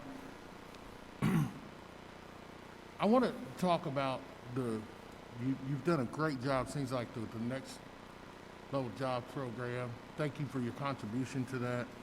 It looks like you've been making efforts to meet the goals that the commission sets for participation. But I have some additional data that was provided to me about your spend. And in your answer to me, one of the answers had to do with an XBE that was not certified that you used. What is your program for helping these companies become certified? So at Vincennes University, if we've identified a vendor who is an XBE but who is not certified, then our procurement team will work with them to go through the certification process, and we'll provide them with resources and support throughout that process. I don't have the specific examples, but one of the things that we certainly have started doing more of is identifying those who are getting the benefit but aren't being certified, so not being recognized as such. Okay. So, and I don't know if you know this, and I think it might even be unfair to ask you this question, Mr. President, but the program, the reason why the certification is necessary is because the program has to go through several legal steps in order to be established. If we were to use an MBE or an XBE that was not certified and count them, that would jeopardize the entire program. And I want to make sure you understand that, because a lot of people keep saying that in their responses to me, that, hey, we've got this company that's certified in Michigan, and they can't get certified here. Well, usually that's because the other states, their program don't require the same things that we do. So one of those things is it's kind of like, if you know the program, you can ask the particular questions to help them do that. Last but not least, I keep emphasizing this, and I don't know what's going to happen, but there is, in my opinion, you've done in your fourth quarter, fiscal fourth quarter, you actually achieved a 33.34% WBE spend in the third quarter of April. At that same time, you had 0% in professional services with minority-owned businesses. Is there an issue with you, because professional services don't have to be big. Is there an issue or something that we can do as a state to help you achieve that goal? Because it seems like you can do it. I mean, you got a 33%. That's excellent. I love that. But professional services is just, what are your professional services? Well, I'm not sure exactly what all is included in that category, but I would assume it would include consulting services. It would include some contractor services for implementation of software or other IT type projects, things along those lines. But absolutely, I think one of the things I have to say is that Commissioner Crane and IDOA have been a tremendous partner in helping us make the progress we have made. We, I think, have become a better institution in terms of this process, and also become a better institution overall in terms of our procurement. They've opened up avenues for us to attract and interact with XBEs in ways we haven't before, and I think that the institution is, I'm pleased with the trajectory of the progress. It's not where it needs to be, but I think we're moving in the right direction, and we're committed to continue to do so, Senator. Thank you for doing that. Appreciate it. Thank you. Thank you, Mr. Chairman. Your 50 years in Jasper, is the town of Jasper doing better in attainment, 60% post high school degree? I don't have the data in front of me, Representative Brown, but I do think that one of the things you have to look at is also the labor mix and the employer mix in Jasper. And so certainly still a very heavily manufacturing-oriented economy there, where there may be skills that are required, but may not require degrees. But certainly Jasper has a very good high school graduation rate, and they have a high college going rate. But I don't have the attainment rate. We could certainly get that for you. Okay, thank you. Representative Porter. Thank you, Mr. Chairman, Mr. President. I have just a quick question. Of your faculty within Vincennes University, and I guess all the other partnerships, but particularly those individuals at Vincennes, how many of them are African Americans? A very small percentage, sir. I believe we only have 3 full-time African American faculty. We have more among our adjunct faculty, more among our administrative staff and leadership staff, but not among our full-time faculty. So you only have 3 out of how many? About 180. Is that a problem? It is a concern, sir. It's something that we are committed to addressing, and we established earlier in the year a Diversity, Equity, and Inclusion Council, with one of the goals being to diversify our faculty and staff. The recruiting challenge in Vincennes is real. We have to acknowledge that it is difficult. So we have some of our faculty and staff who are from underrepresented backgrounds will tend to live in other locations and commute to Vincennes, but it is an area that we are committed to focusing on and improving. So do you have are you developing a strategic plan? It is part of our diversity, equity, and inclusion's four pillars for that group, and that group is focused on producing better outcomes. Are you able to share that? The diversity, equity, and inclusions? Yes. Yes, sir. I can send it to you. If you will, please. Certainly. Thank you very much. Mr. Jackson. Thank you. Could you walk me through a little bit what the university's costs are related to dual credit? I mean, I'm always surprised that we talk about the expense related there, and I would just assume that, whenever you have one class or program or whatever that's kind of, or teacher that's certified, that sticks, and why it takes maybe multiple, per credit hour for multiple students taking the same class from the same teacher. I just don't understand why, what the need is there. We're accredited by NASEP, which is the National Association for Dual Credit, and they require annual professional development activities, annual oversight and visits. So we send faculty out to actually spend time in the lab or the classroom to ensure that they're teaching the same curriculum. We bring, prior to COVID, we were bringing faculty to campuses to work in our labs. I mentioned welding earlier. We bring in maybe 30 high school welding teachers in for a week-long program to make sure that they are up to date on the latest technology, working with Lincoln Electric, our great industrial partner there, making sure that they're teaching the newest curriculum, ensuring that they're able to teach things that we need to do. There's assessment work that needs to be done that has to be managed either internally by VU or with help by our dual credit faculty. We do pay a modest administrative stipend to some of our dual credit faculty because they will help us register the students to get the paperwork processed and things like that. We have to have a central staff that will help vet the faculty, make sure that they're credentialed. We have to have the ability to monitor students' progress progress. There are costs associated with tracking those students and then placing them in the courses and testing them and doing those sorts of things. In our early college programs, we actually have administrators on site who work hand in glove with the guidance counseling and the teaching staff to, again, ensure that the students are on an academic plan, to advise them along the way, to deal with issues. We provide tutoring support in the high schools as well as online tutoring support. And I've mentioned about $8 million of equipment that we have put in facilities throughout the state to support some of the dual credit program that we're doing. Thank you for that, and that's really helpful, because I just assumed it was kind of a paperwork process. I wish it were. Yeah.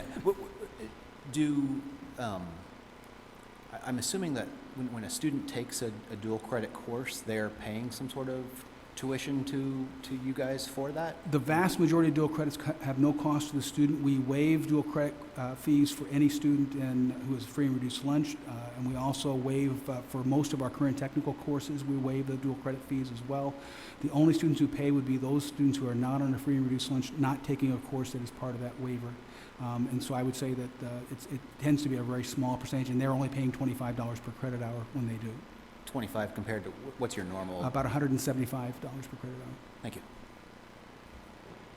Further questions? Thank you very much, Thank you Dr. all very much. Johnson. Next, we have Indiana University, and Dr. McRobbie is out of town related to this particular meeting, but I believe we have a recorded message and other representatives for him.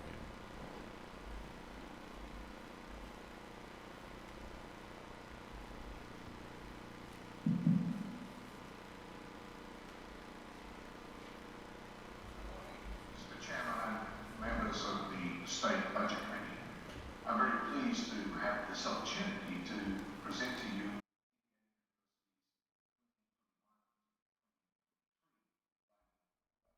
Good morning, Mr. Chairman and members of the State Budget Committee. I'm very pleased to have this opportunity to present to you Indiana University's 2021 to 2023 Biennial Budget Request. In this presentation, I will comment on the vital importance of higher education in today's world, explain how Indiana University is propelling Indiana forward, and preview a recent study on IU's enormous economic impact in the state. After this, I will outline the university's FY 2021 operating budget, and follow by presenting the details of IU's 2021 to 2023 biennial budget request.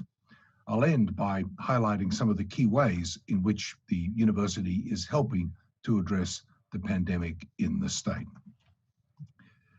The world has changed since March, and this is especially true for higher education. As we survey the impact that the coronavirus pandemic has had on our country and state, it is already apparent that the pandemic is exacerbating societal disparities. For instance, whether we are talking about the public health impact or the economic impact, the brunt of its most negative effects is being borne disproportionately by minorities and those of lower socioeconomic status. As a growing body of research is suggesting, perhaps the greatest predictor for whether an individual can work remotely is whether they have a college degree. Indeed, when we reached peak unemployment in April, the unemployment rate for those with at least a four-year degree was 8.5%. While those without a college degree faced a nearly 20% unemployment rate.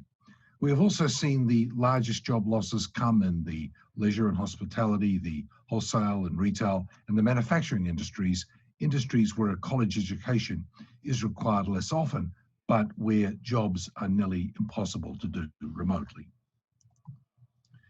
Not only are many of the jobs that do not require a degree impossible to perform remotely, but prior to the pandemic, data from Indiana's Department of Workforce Development showed that 80% of the most in-demand jobs over the next decade will require some level of college education. We can expect that the need for a larger college-educated workforce will continue to increase as many sectors accelerate plans to adopt new automation and artificial intelligence technologies and strategies. At IU, we understand that any new or continued investment from the state to increase the level of college education requires an innovative partnership with both Indiana and its citizens. Central to this partnership will be the understanding that the public health landscape has changed, and we must ensure that we are keeping the state at the edge of medical advances and the health sciences, that the nature of work is changing, and we must ensure our students are prepared for the challenges of the 21st century, and that the state's economy is changing, and we must ensure that we are better meeting the needs of businesses in preparing their future employees. Such a partnership between Indiana University and the state of Indiana will not only improve public health and economic outcomes, but also continue to propel all Hoosiers forward.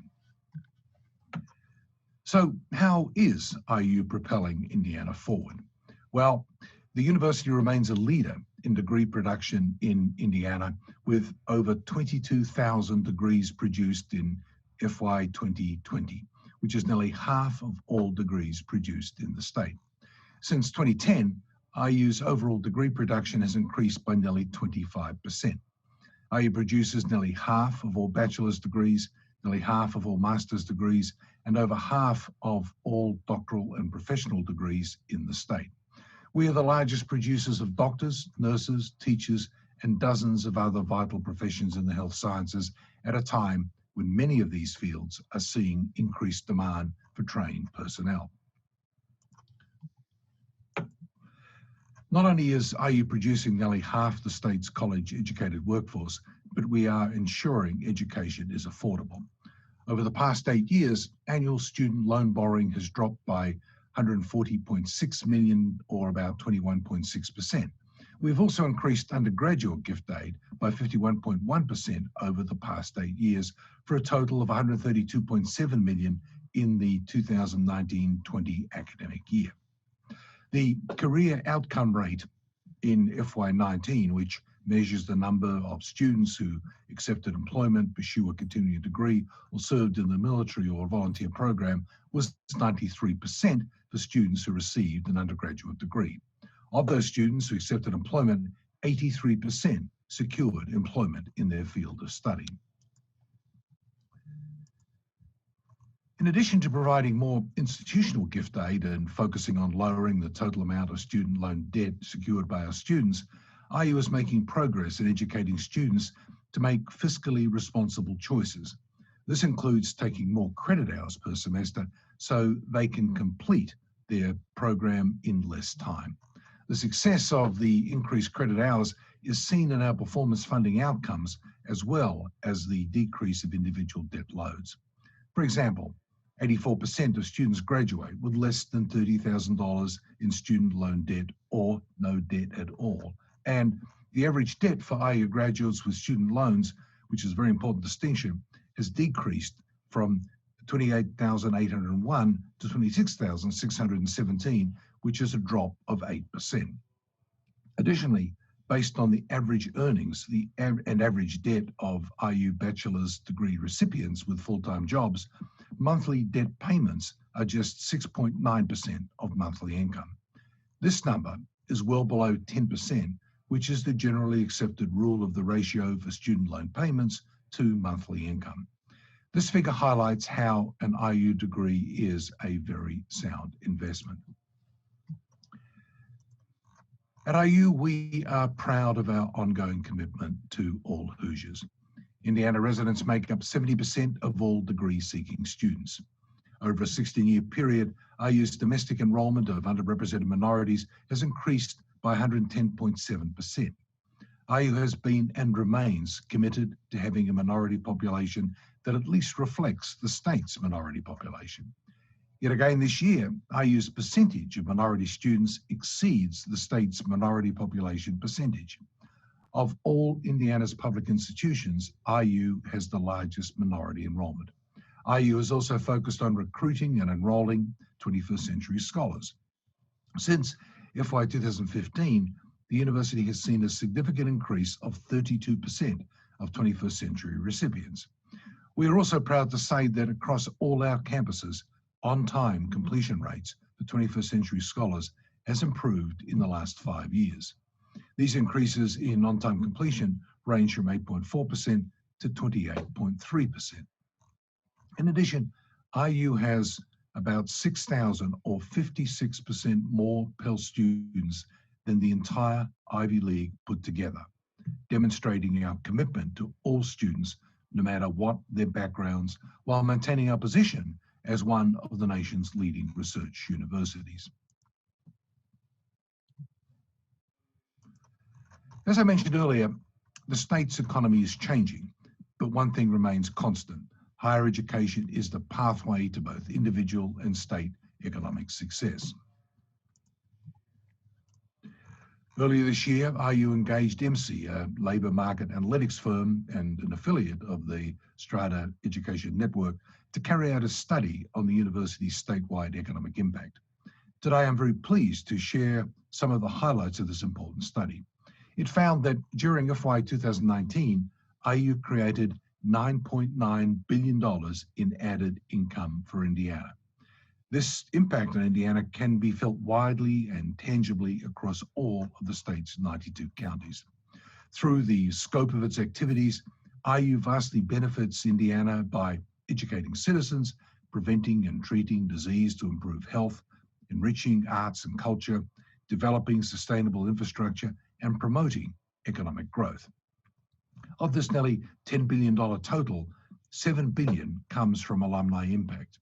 1 out of every 26 jobs in Indiana is supported by the activities of IU and its students.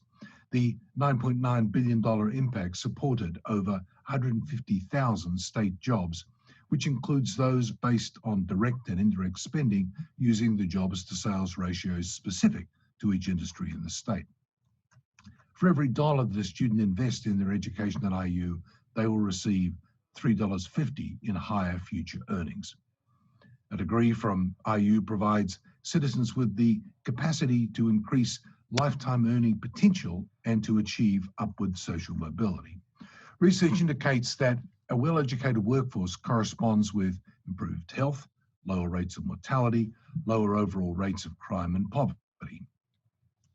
Of course, when it comes to feeling the financial pinch of this pandemic, IU is no different to most other Hoosier citizens and Hoosier businesses. So before we get to our budget request, I'd like to provide a brief overview of IU's FY 2021 budget. Like the state, IU has built appropriate reserves for a time such as the COVID-19 pandemic. Over the years, we have maintained modest growth in our operating budget. In fact, over a 15-year period, that is from 2004 to 2019, IU's compound annual growth rate was 3.2%, compared to the state of Indiana's budget growth rate of 3.5%, when including general, federal, and dedicated funds. IU's FY 2021 total budget is $3.75 billion, which is a reduction compared to our FY 2020 budget due to reduced tuition and fee revenue projections, a cut in state appropriations, and reductions in other revenues, primarily auxiliaries. For the current semester, IU's enrollment across all campuses is down just 1.1% compared to the previous academic year. IU has faced many of the same enrollment challenges that four-year colleges and universities right across the country are facing. However, in this environment, and despite the doomsday predictions, I think it is fair to say that our enrollment thus far has actually been quite stable. One piece of the pie to bring to your attention are the auxiliary enterprises, which include housing and dining, events, athletics, parking, and a number of other areas. Auxiliary expenses cannot be reduced proportional to revenue loss, and the total losses are still unpredictable. We have taken some dorms offline to provide quarantine and isolation housing, while the expenses for the services required to clean and provide meals to those students in the dorms continues to increase. Not to mention, of course, the lost revenue from athletics. If we were to go all online in the spring, these losses would be magnified even more. The university set a 5% budget reduction target, but the campuses and units exceeded the target by $14 million for a total of $94 million in reduced expenses. The cuts in operating expenses included significant reductions in travel, supplies, and general expenses, and the elimination of many vacant positions. Other expense mitigation measures the university has taken include a general hiring freeze, a salary freeze, and delayed internally funded capital projects and R&R. These reductions and mitigation actions allows Indiana University to achieve a balanced operating budget in FY21. Now, on to IU's 2021-2023 biennial budget request. As you know, operating increases are tied to performance in the performance funding formula. Overall, IU performed well in this biennium's performance funding metrics, which you can see on the slide by the predominance of green.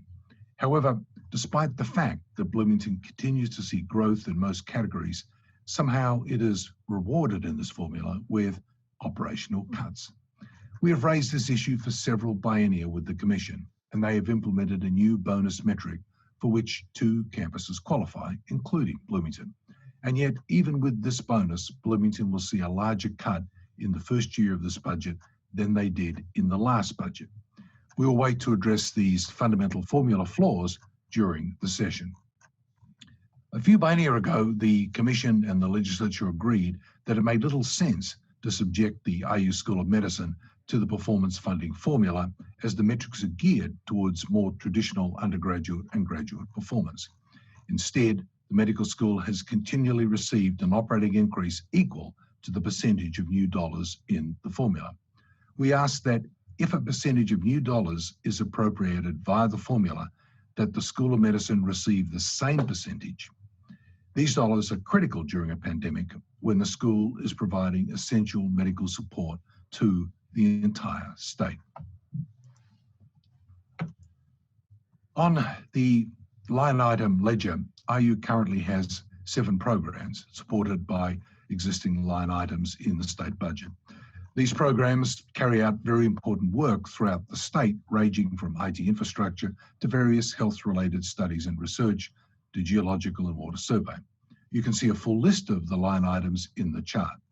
We understand the difficult situation the state is in, and thus we are requesting only that the state hold existing line items flat at the originally appropriated FY 2021 levels, with dual credit being the exception. As for dual credit, IU is the second largest provider of dual credit in the state, with a program that has gained national recognition for its quality and high standards. IU currently supports roughly 25% of dual credit teachers statewide. The university has a sustainable plan for continued support of teachers, and it is anticipated that the program will double as the Higher Learning Commission deadline approaches, which requires that all dual credit teachers have a master's degree and at least 18 credit hours in the content area in which they teach. We ask that you reinstate dual credit funding at $50 per credit hour.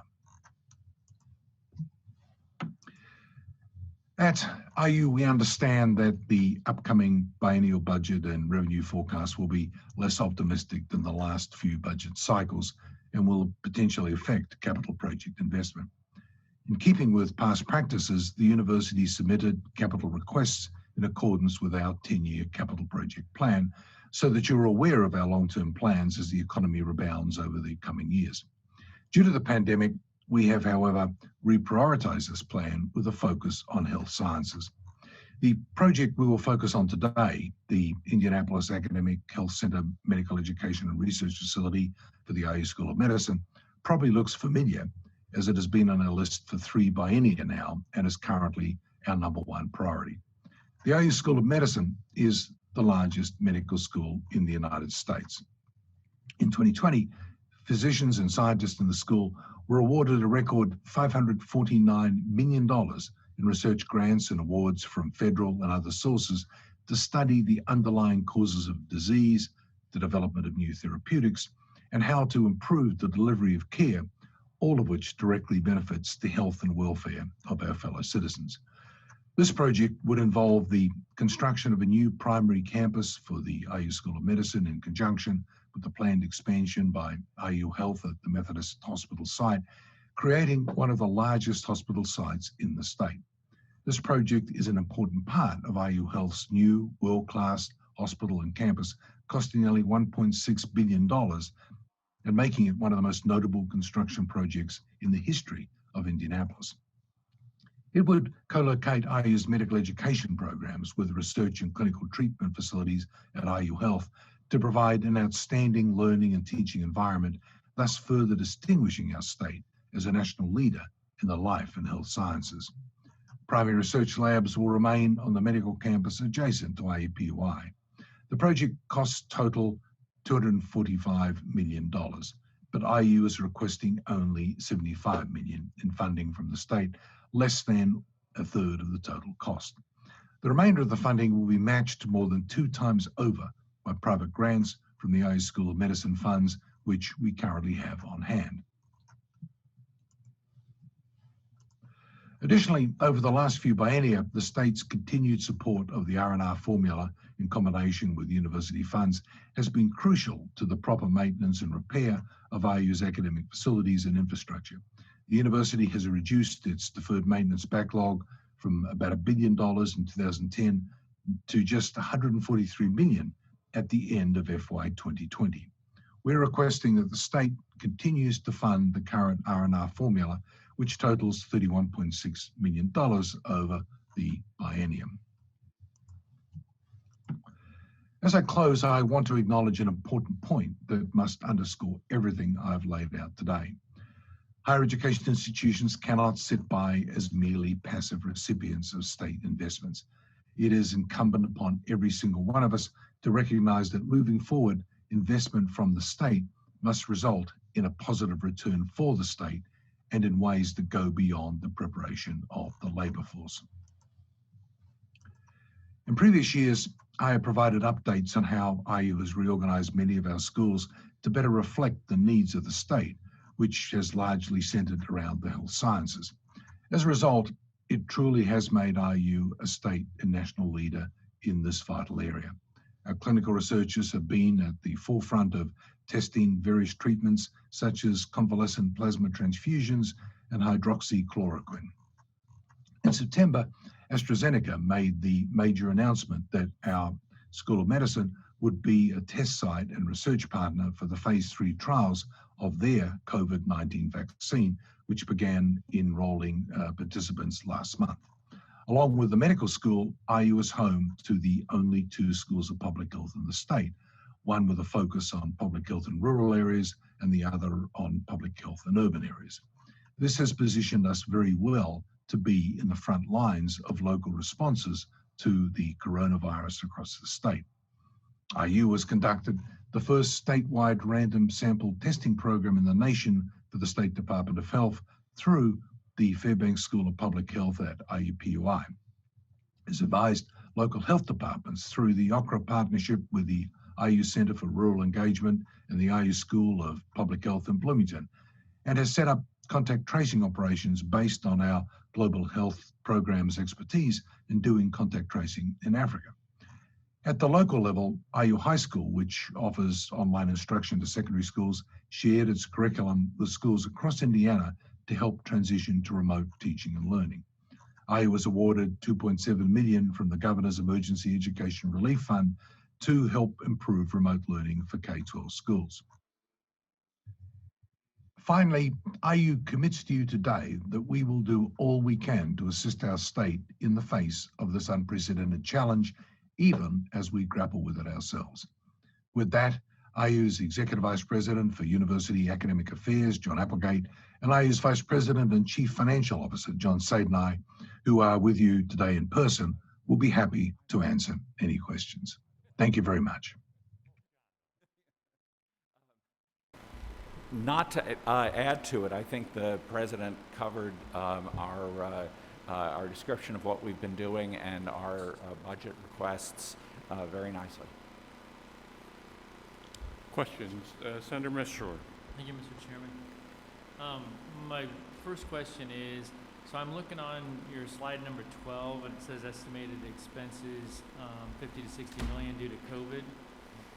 And so you received $60 million from the federal government, which about half of that went to student grants, so that leaves about 30 million to cover those expenses.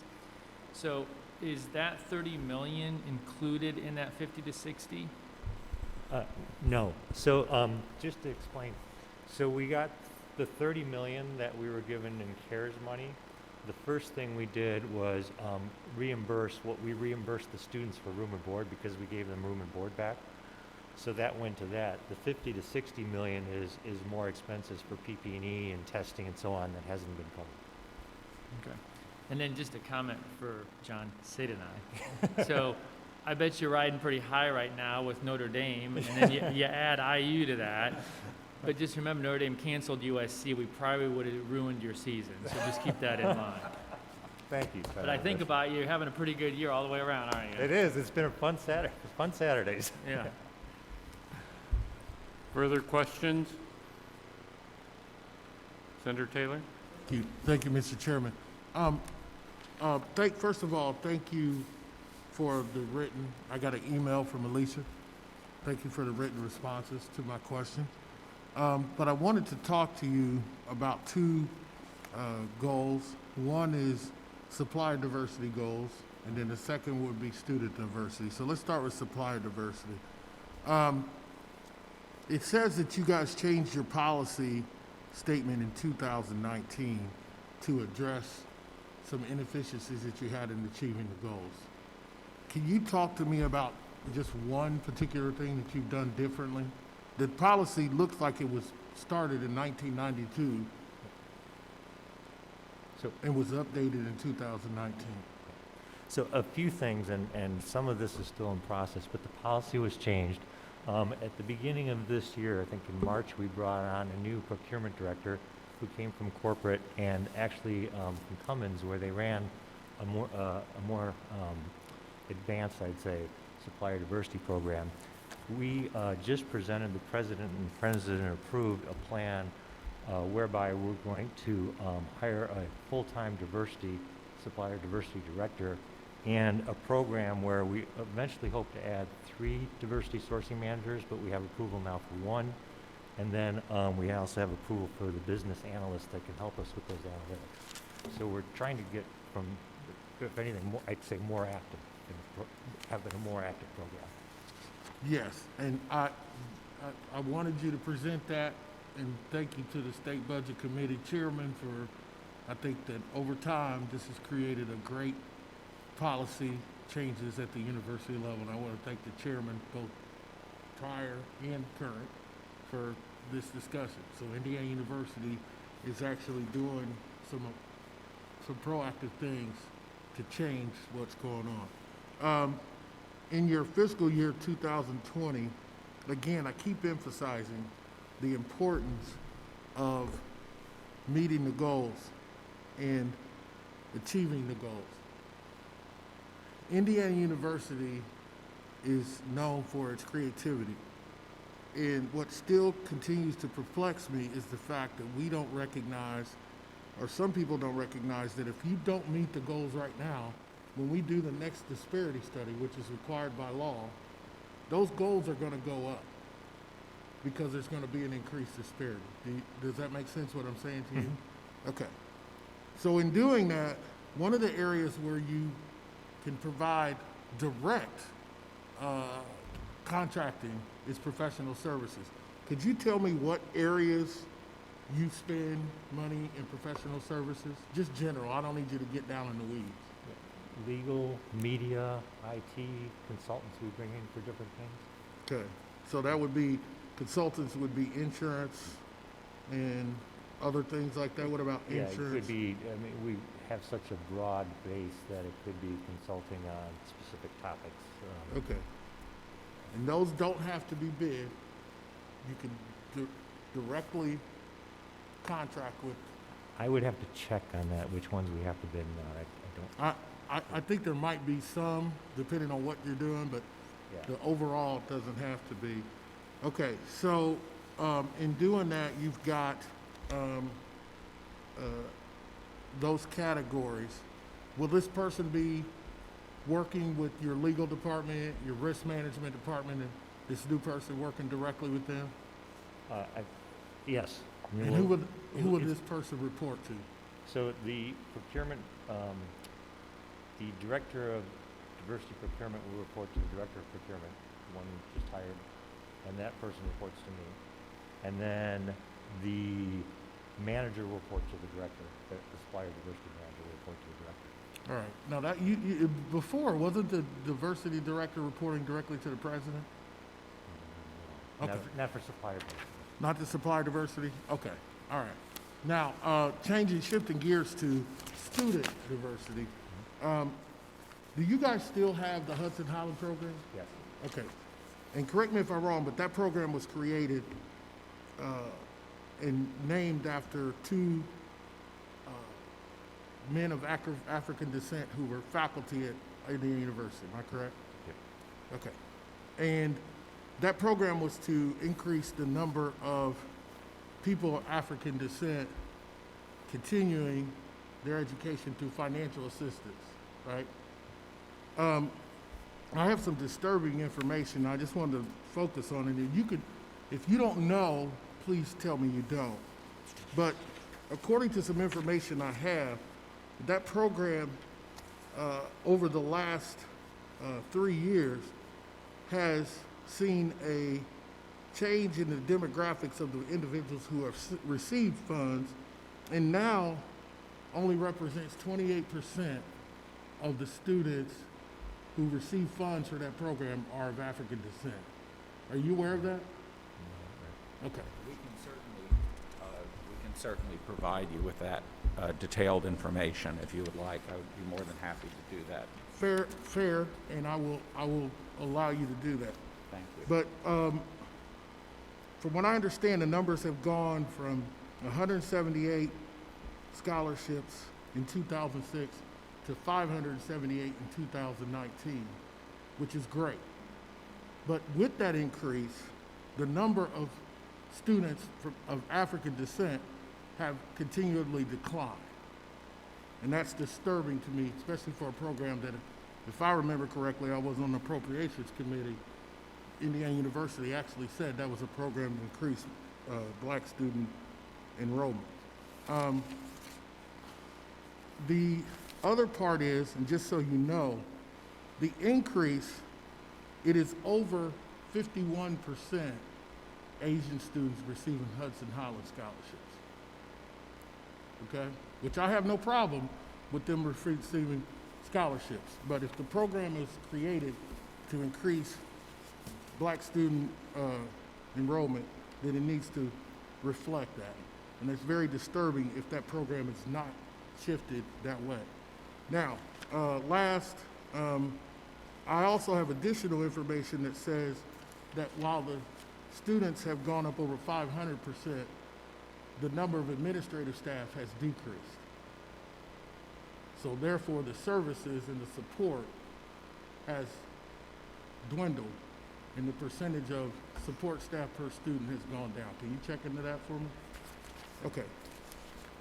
I appreciate it. Thank you. Sure thing. Senator Brown? With respect to your request for the expanded new medical school facility, when you reference the almost $500 million worth of research grants and awards, is someone overseeing them to make sure they comply with Indiana law? Absolutely. The Office of the Vice President of Research is one of the main functions of that office is to assure compliance. And then, thank you. And then with respect to the expansion, you're requesting $75 million to take over the Methodist Hospital area to revamp that for the med school, correct? And I see that most of the funding, well, maybe 2/3 of the funding is going to come from private grants in the IU School of Medicine. And this is for IU Health, so, but then are any undergraduates going to be participating in this program or in this facility? So Vice President Morrison is back there and working with IU Health if he wants to give some detail on this, because he's probably the best person. But thank you, Senator. The project is for the School of Medicine to relocate to the Methodist site. It's not in any way funding Methodist Hospital. Right. The hospital is a separate project, just wanted to clarify. Okay. This is solely for the School of Medicine, is not a delivery for any undergraduate programs. Right. So how is IU Health as an entity? I never quite been able to wrap my head. What are they contributing? Because that is separate from IU. That is correct. So what, a couple of things. So the major development that President McRobbie talked about, the expansion of IU Health Methodist Hospital, they are building that piece of the project. That piece of the project is close to about a $2 billion hospital complex that will be part of their expansion on that site. We are then, of course, moving the School of Medicine to be adjacent to that because that will be the primary hospital site in downtown Indianapolis. The IU Health is also the major grantee in terms of the private funds that are being invested in the medical school project as well. And what does that come out to? Approximately $145 million. Okay. I mean, because actually, I understand that having a teaching hospital, in a sense, may be, these are my words, a bit of a drag sometimes on patient experience. There's a lot of people in the room, but there's a benefit, too, in terms of your charges, as we've discussed, in healthcare costs, to have a medical school and the population. That all goes into the formula and how you're able to charge. So it would be nice to make sure, I guess, that IU Health, since they're going to be the beneficiary of this, that they are digging deeper in order to fund this. I'm sorry, I didn't mean to interrupt. And I know, too, we've had a conversation very briefly that you are leaving then some buildings on the IUPUI campus. That is correct. So this will decant several older buildings of the School of Medicine that were on the IUPUI campus of the original medical school. This will happen over the next decade. And so as we begin to master plan that out, and to your earlier point, Senator, that I think that is why you see the significant number being granted from IU Health is exactly the rationale that you mentioned. All right, thank you.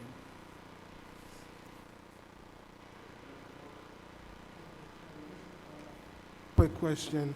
How many African Americans do you have as professors at Indiana University? I'd be delighted to give you the exact number. I will say that the current hiring year, especially at the IU Bloomington campus, has had a record number of minority candidates being hired into that campus, but I can provide you with the exact numbers on that. I want to delete the word minority. I'm talking about African American specifically. Understood. Okay, and in that number, how many are on tenure track at Indiana University in Bloomington, in particular? Happy to provide that. Thank you very much. Any further questions? Thank you very much. Thank you for your presentation today. We next go to Ivy Tech and Dr. Elsperman.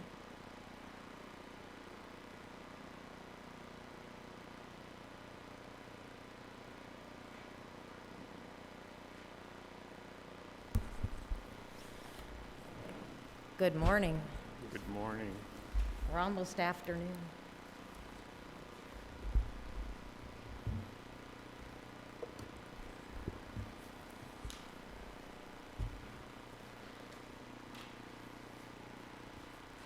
Representative Brown, would you like me to go ahead and get started? Yes, floor is yours.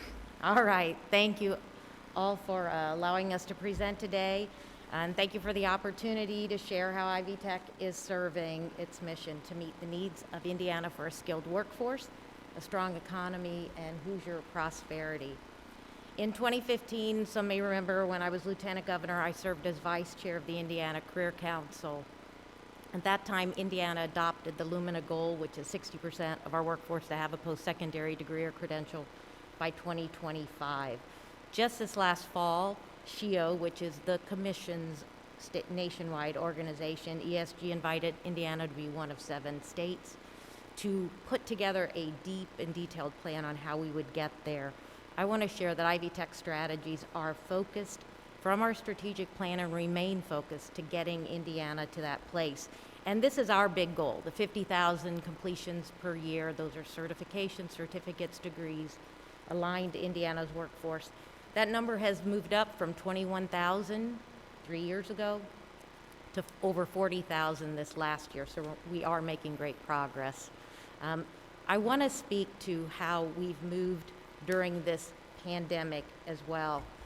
As our students are mostly part-time, online education has been important to them for many years, and we've worked over these last 2 years to improve online courses and pass rates, and that has paid off. As COVID hit, we were prepared and had to do very little in the way of making adjustments to going virtual statewide.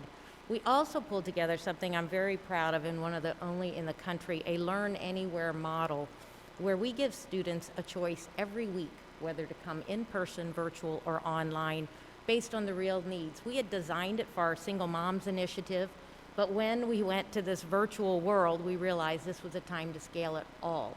So we have over 400 sections, more than 2,000 students in that modality.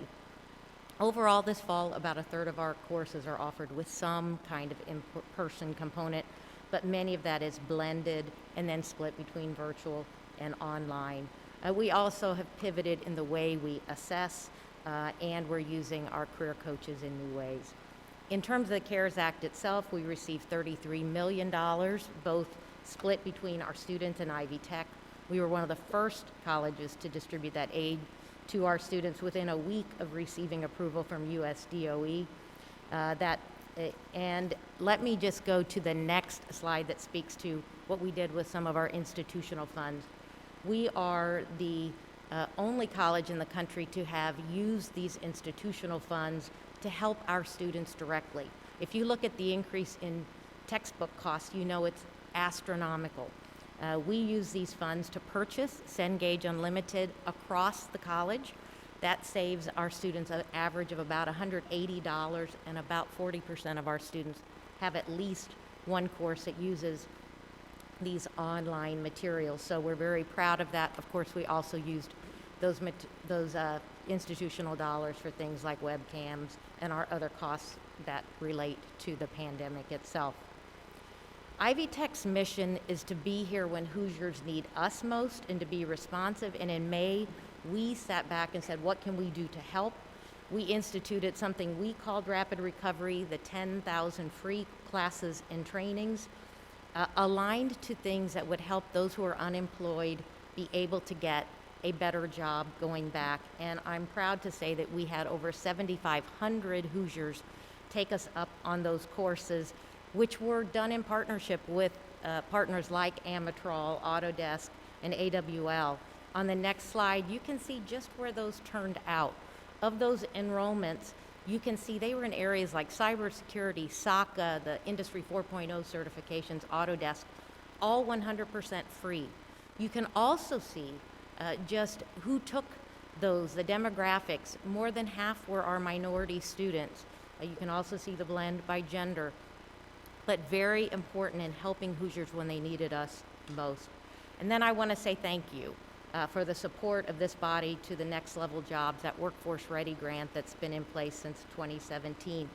It has helped and it is working. You can see just the number of enrollments that have increased in the blue bars over time. Last year was a little bit light because we couldn't do the online kinds of courses during COVID, but this fall, we're back up to a record number of 9,000 enrollments. The thing I'd point your eyes to is the green bars, which show that of that investment, the state is only actually paying for a very small number, because if students are eligible for financial aid, that's being covered through traditional financial aid. You can also see to the right just where those important high-need, high-wage jobs are that we're skilling up for. And then most recently, we were asked by the governor's COVID Recovery Task Force, could we help get some unemployed Hoosiers skilled up quickly.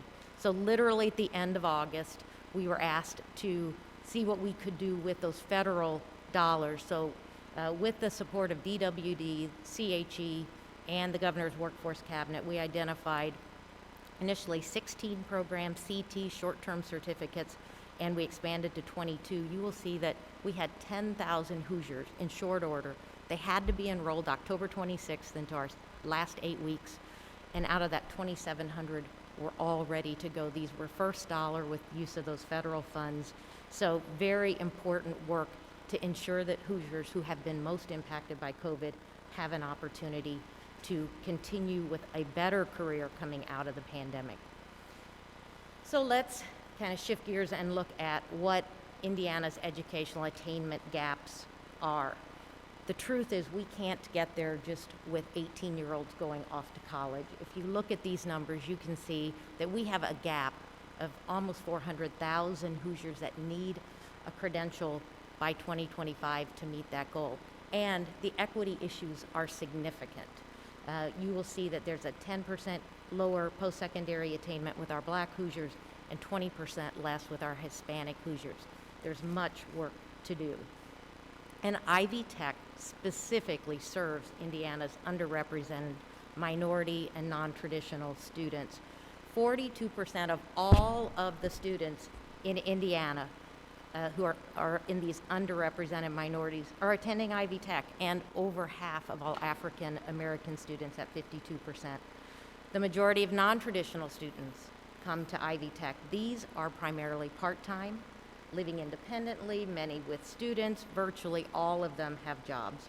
And we know that Indiana cannot achieve its post-secondary attainment goals without serving these populations. In short, Ivy Tech is uniquely positioned to address Indiana's equity gaps and post-secondary educational attainment needs. So here's an interesting slide that I want to describe to you. Look at that middle line, the blue line. It describes Indiana's unemployment over almost the last 20 years, and you see the Great Recession in there.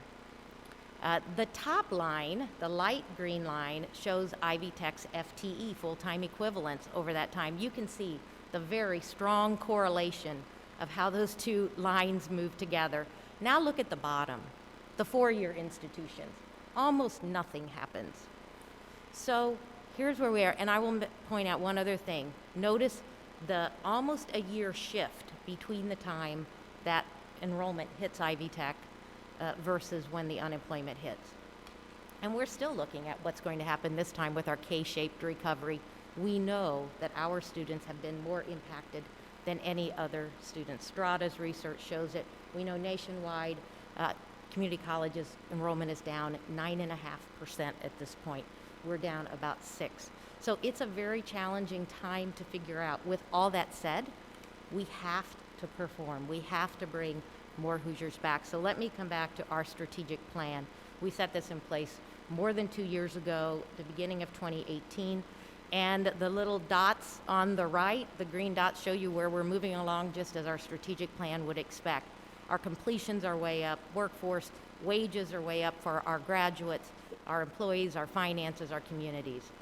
With retention, we've got some good things happening, not good enough. You see the yellow. Head count, recruitment, and enrollment, I've showed you the challenges there. And then finally, goal 8, diversity, equity, and belonging, we put in place a year ago. We're just beginning to measure the metrics, but our goal is to remove those gaps within 7 years, both as the students particularly. And then to a question that's been asked around supplier diversity, you have our supplier diversity report. We are at 17% supplier diversity, and we track that very carefully every month. And so now let me speak to our programs. It's important that Ivy Tech has the programs that are aligned with our employers' needs, the workforce need in Indiana, and we will shrink or remove programs that are no longer needed by employers. So I just wanted to point out a couple of things here. As we look at our industry sectors, we continue to rethink those programs. Like IT, we're moving from 9 programs down to 6, while including cloud computing, AI, data analytics, et cetera.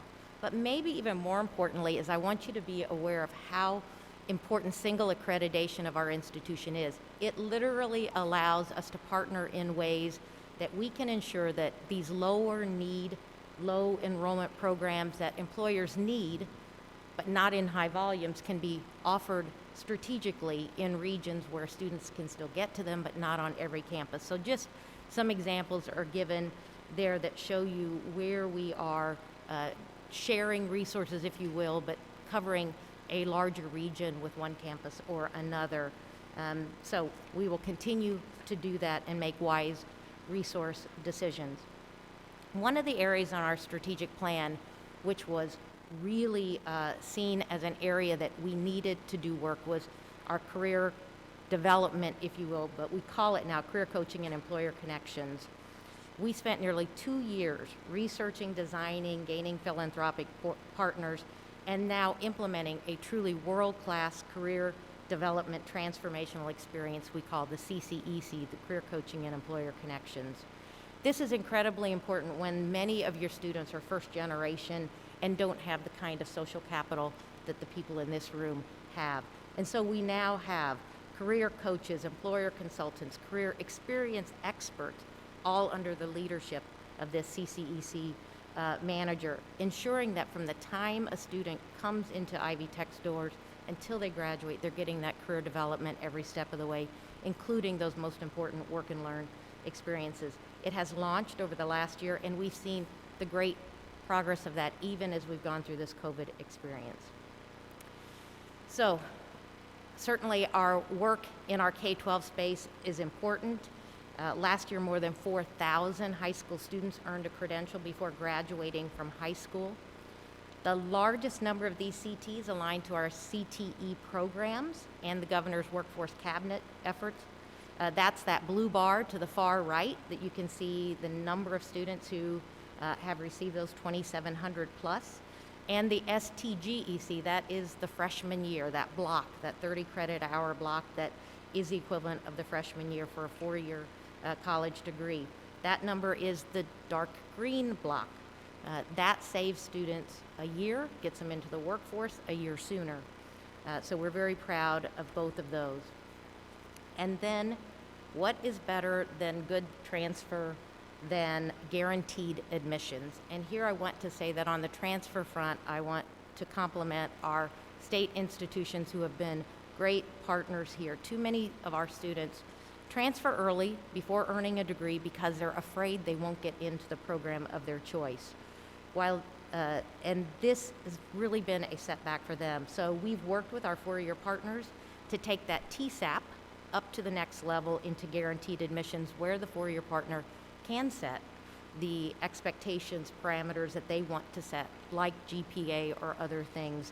And you can see, while we don't have all transfer programs included, every one of the institutions listed have some programs that are this guaranteed admissions. Research shows that students who complete an associate degree are more likely to complete their bachelor's degree. So let me switch into performance funding over time. This is information you're probably familiar with, but the point I'd like to make on that is, first, we support it. In fact, we do performance funding with our 18 campuses. We look at their numbers based on their degree and credential production, and we internally reallocate 10% every year to ensure that we're making best investments and performing as asked. But if you will note at the top green, the green line, that on-time rate, that is now 48%, almost half of all performance funding.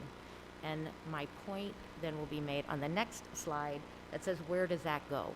91% of all of the on-time performance funding is going to bachelor degree production, 9% to associate degree, 0% to any of those shorter term certifications that are of high value and asked for by our employers, and by the way, are the only way that we will hit that 60% goal by 2025. So I'll move into our budget requests. First of all, we are pleased and appreciate the Commission's recommendation to restore dual credit funding to $50. We continue to want to increase access and the number of students receiving dual credit while working with the Commission on the credentialing challenge and our own NACEP accreditation. We have just 2 wording in terms of line items, 2 wording changes, no dollar changes. The first will just allow us some added flexibility and provide clarity to what these items actually fund, and there is no change in their amounts. And then finally, we're actually returning $1 million. That Fort Wayne Public Safety Center is done, it's paid. So you will have that on the positive side of the ledger. Finally, the capital projects prioritization. As you know, we have continued to reduce a substantial amount of square footage, and we also recognize the need for flex space so that the number of changes term to term and using that space best is done, and we're unique in that way.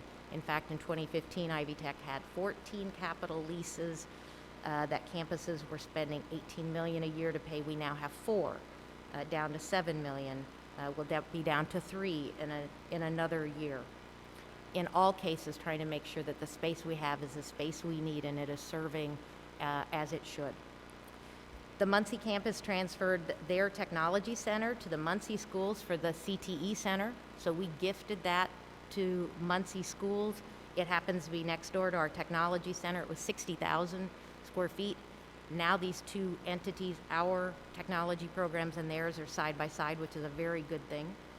The Bloomington campus returned 16,000 square feet at their Waldron Art Center. And with our new Indy Automotive project, that automotive center that's under construction, we will actually be net 40,000 square feet less. We've already sold the building, but we will be smaller when we sell that compared to what we currently have.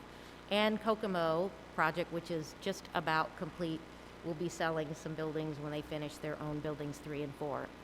The Columbus project, which we're just getting ready to start, thank you, is a net zero. They were told from the beginning it will not have additional square feet. And then finally, one exception that I can name for you where we've added square foot, 10,000 square foot in Elkhart to meet the needs of the advanced manufacturing iFlex lab. And that's rare because there was no other way but to add. It couldn't be done under the current footprint. So I say that to have you understand that we are good stewards of the investments that you make.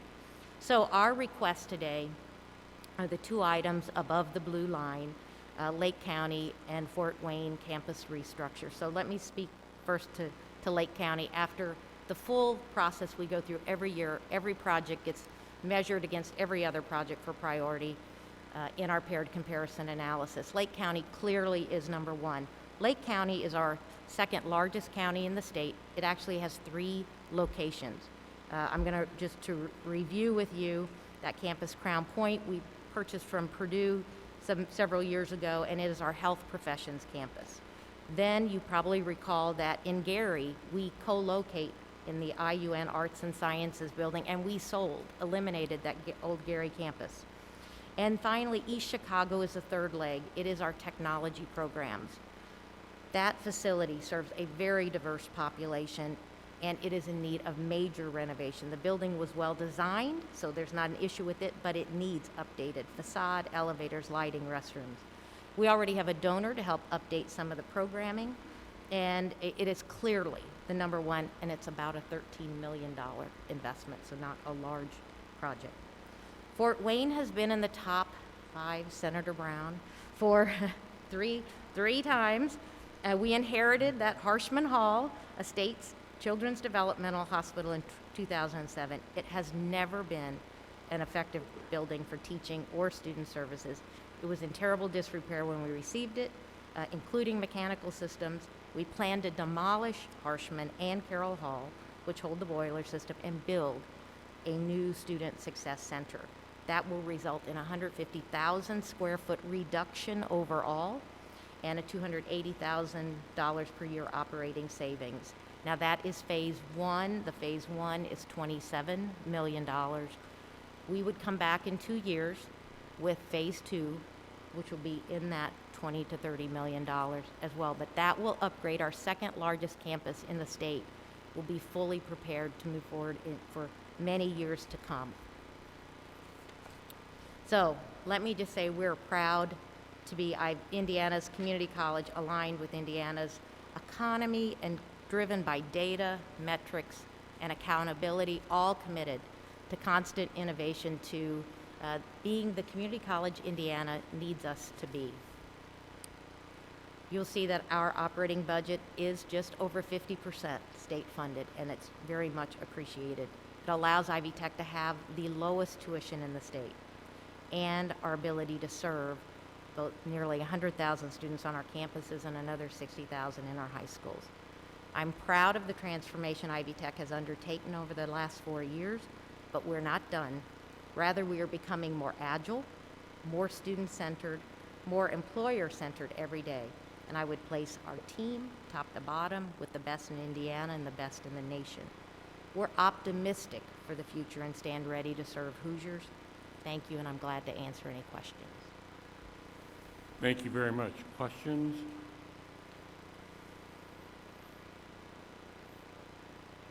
Holy cow, right before lunch, I guess, huh? Well, there's something to the luck of the draw that way. Thank you very much, and thank you for the hard work. And Well, we will continue to do it. Our Hoosiers need us, and we appreciate your support. thank you. We're in recess. We will start promptly at 1:30. Thank you. Recess.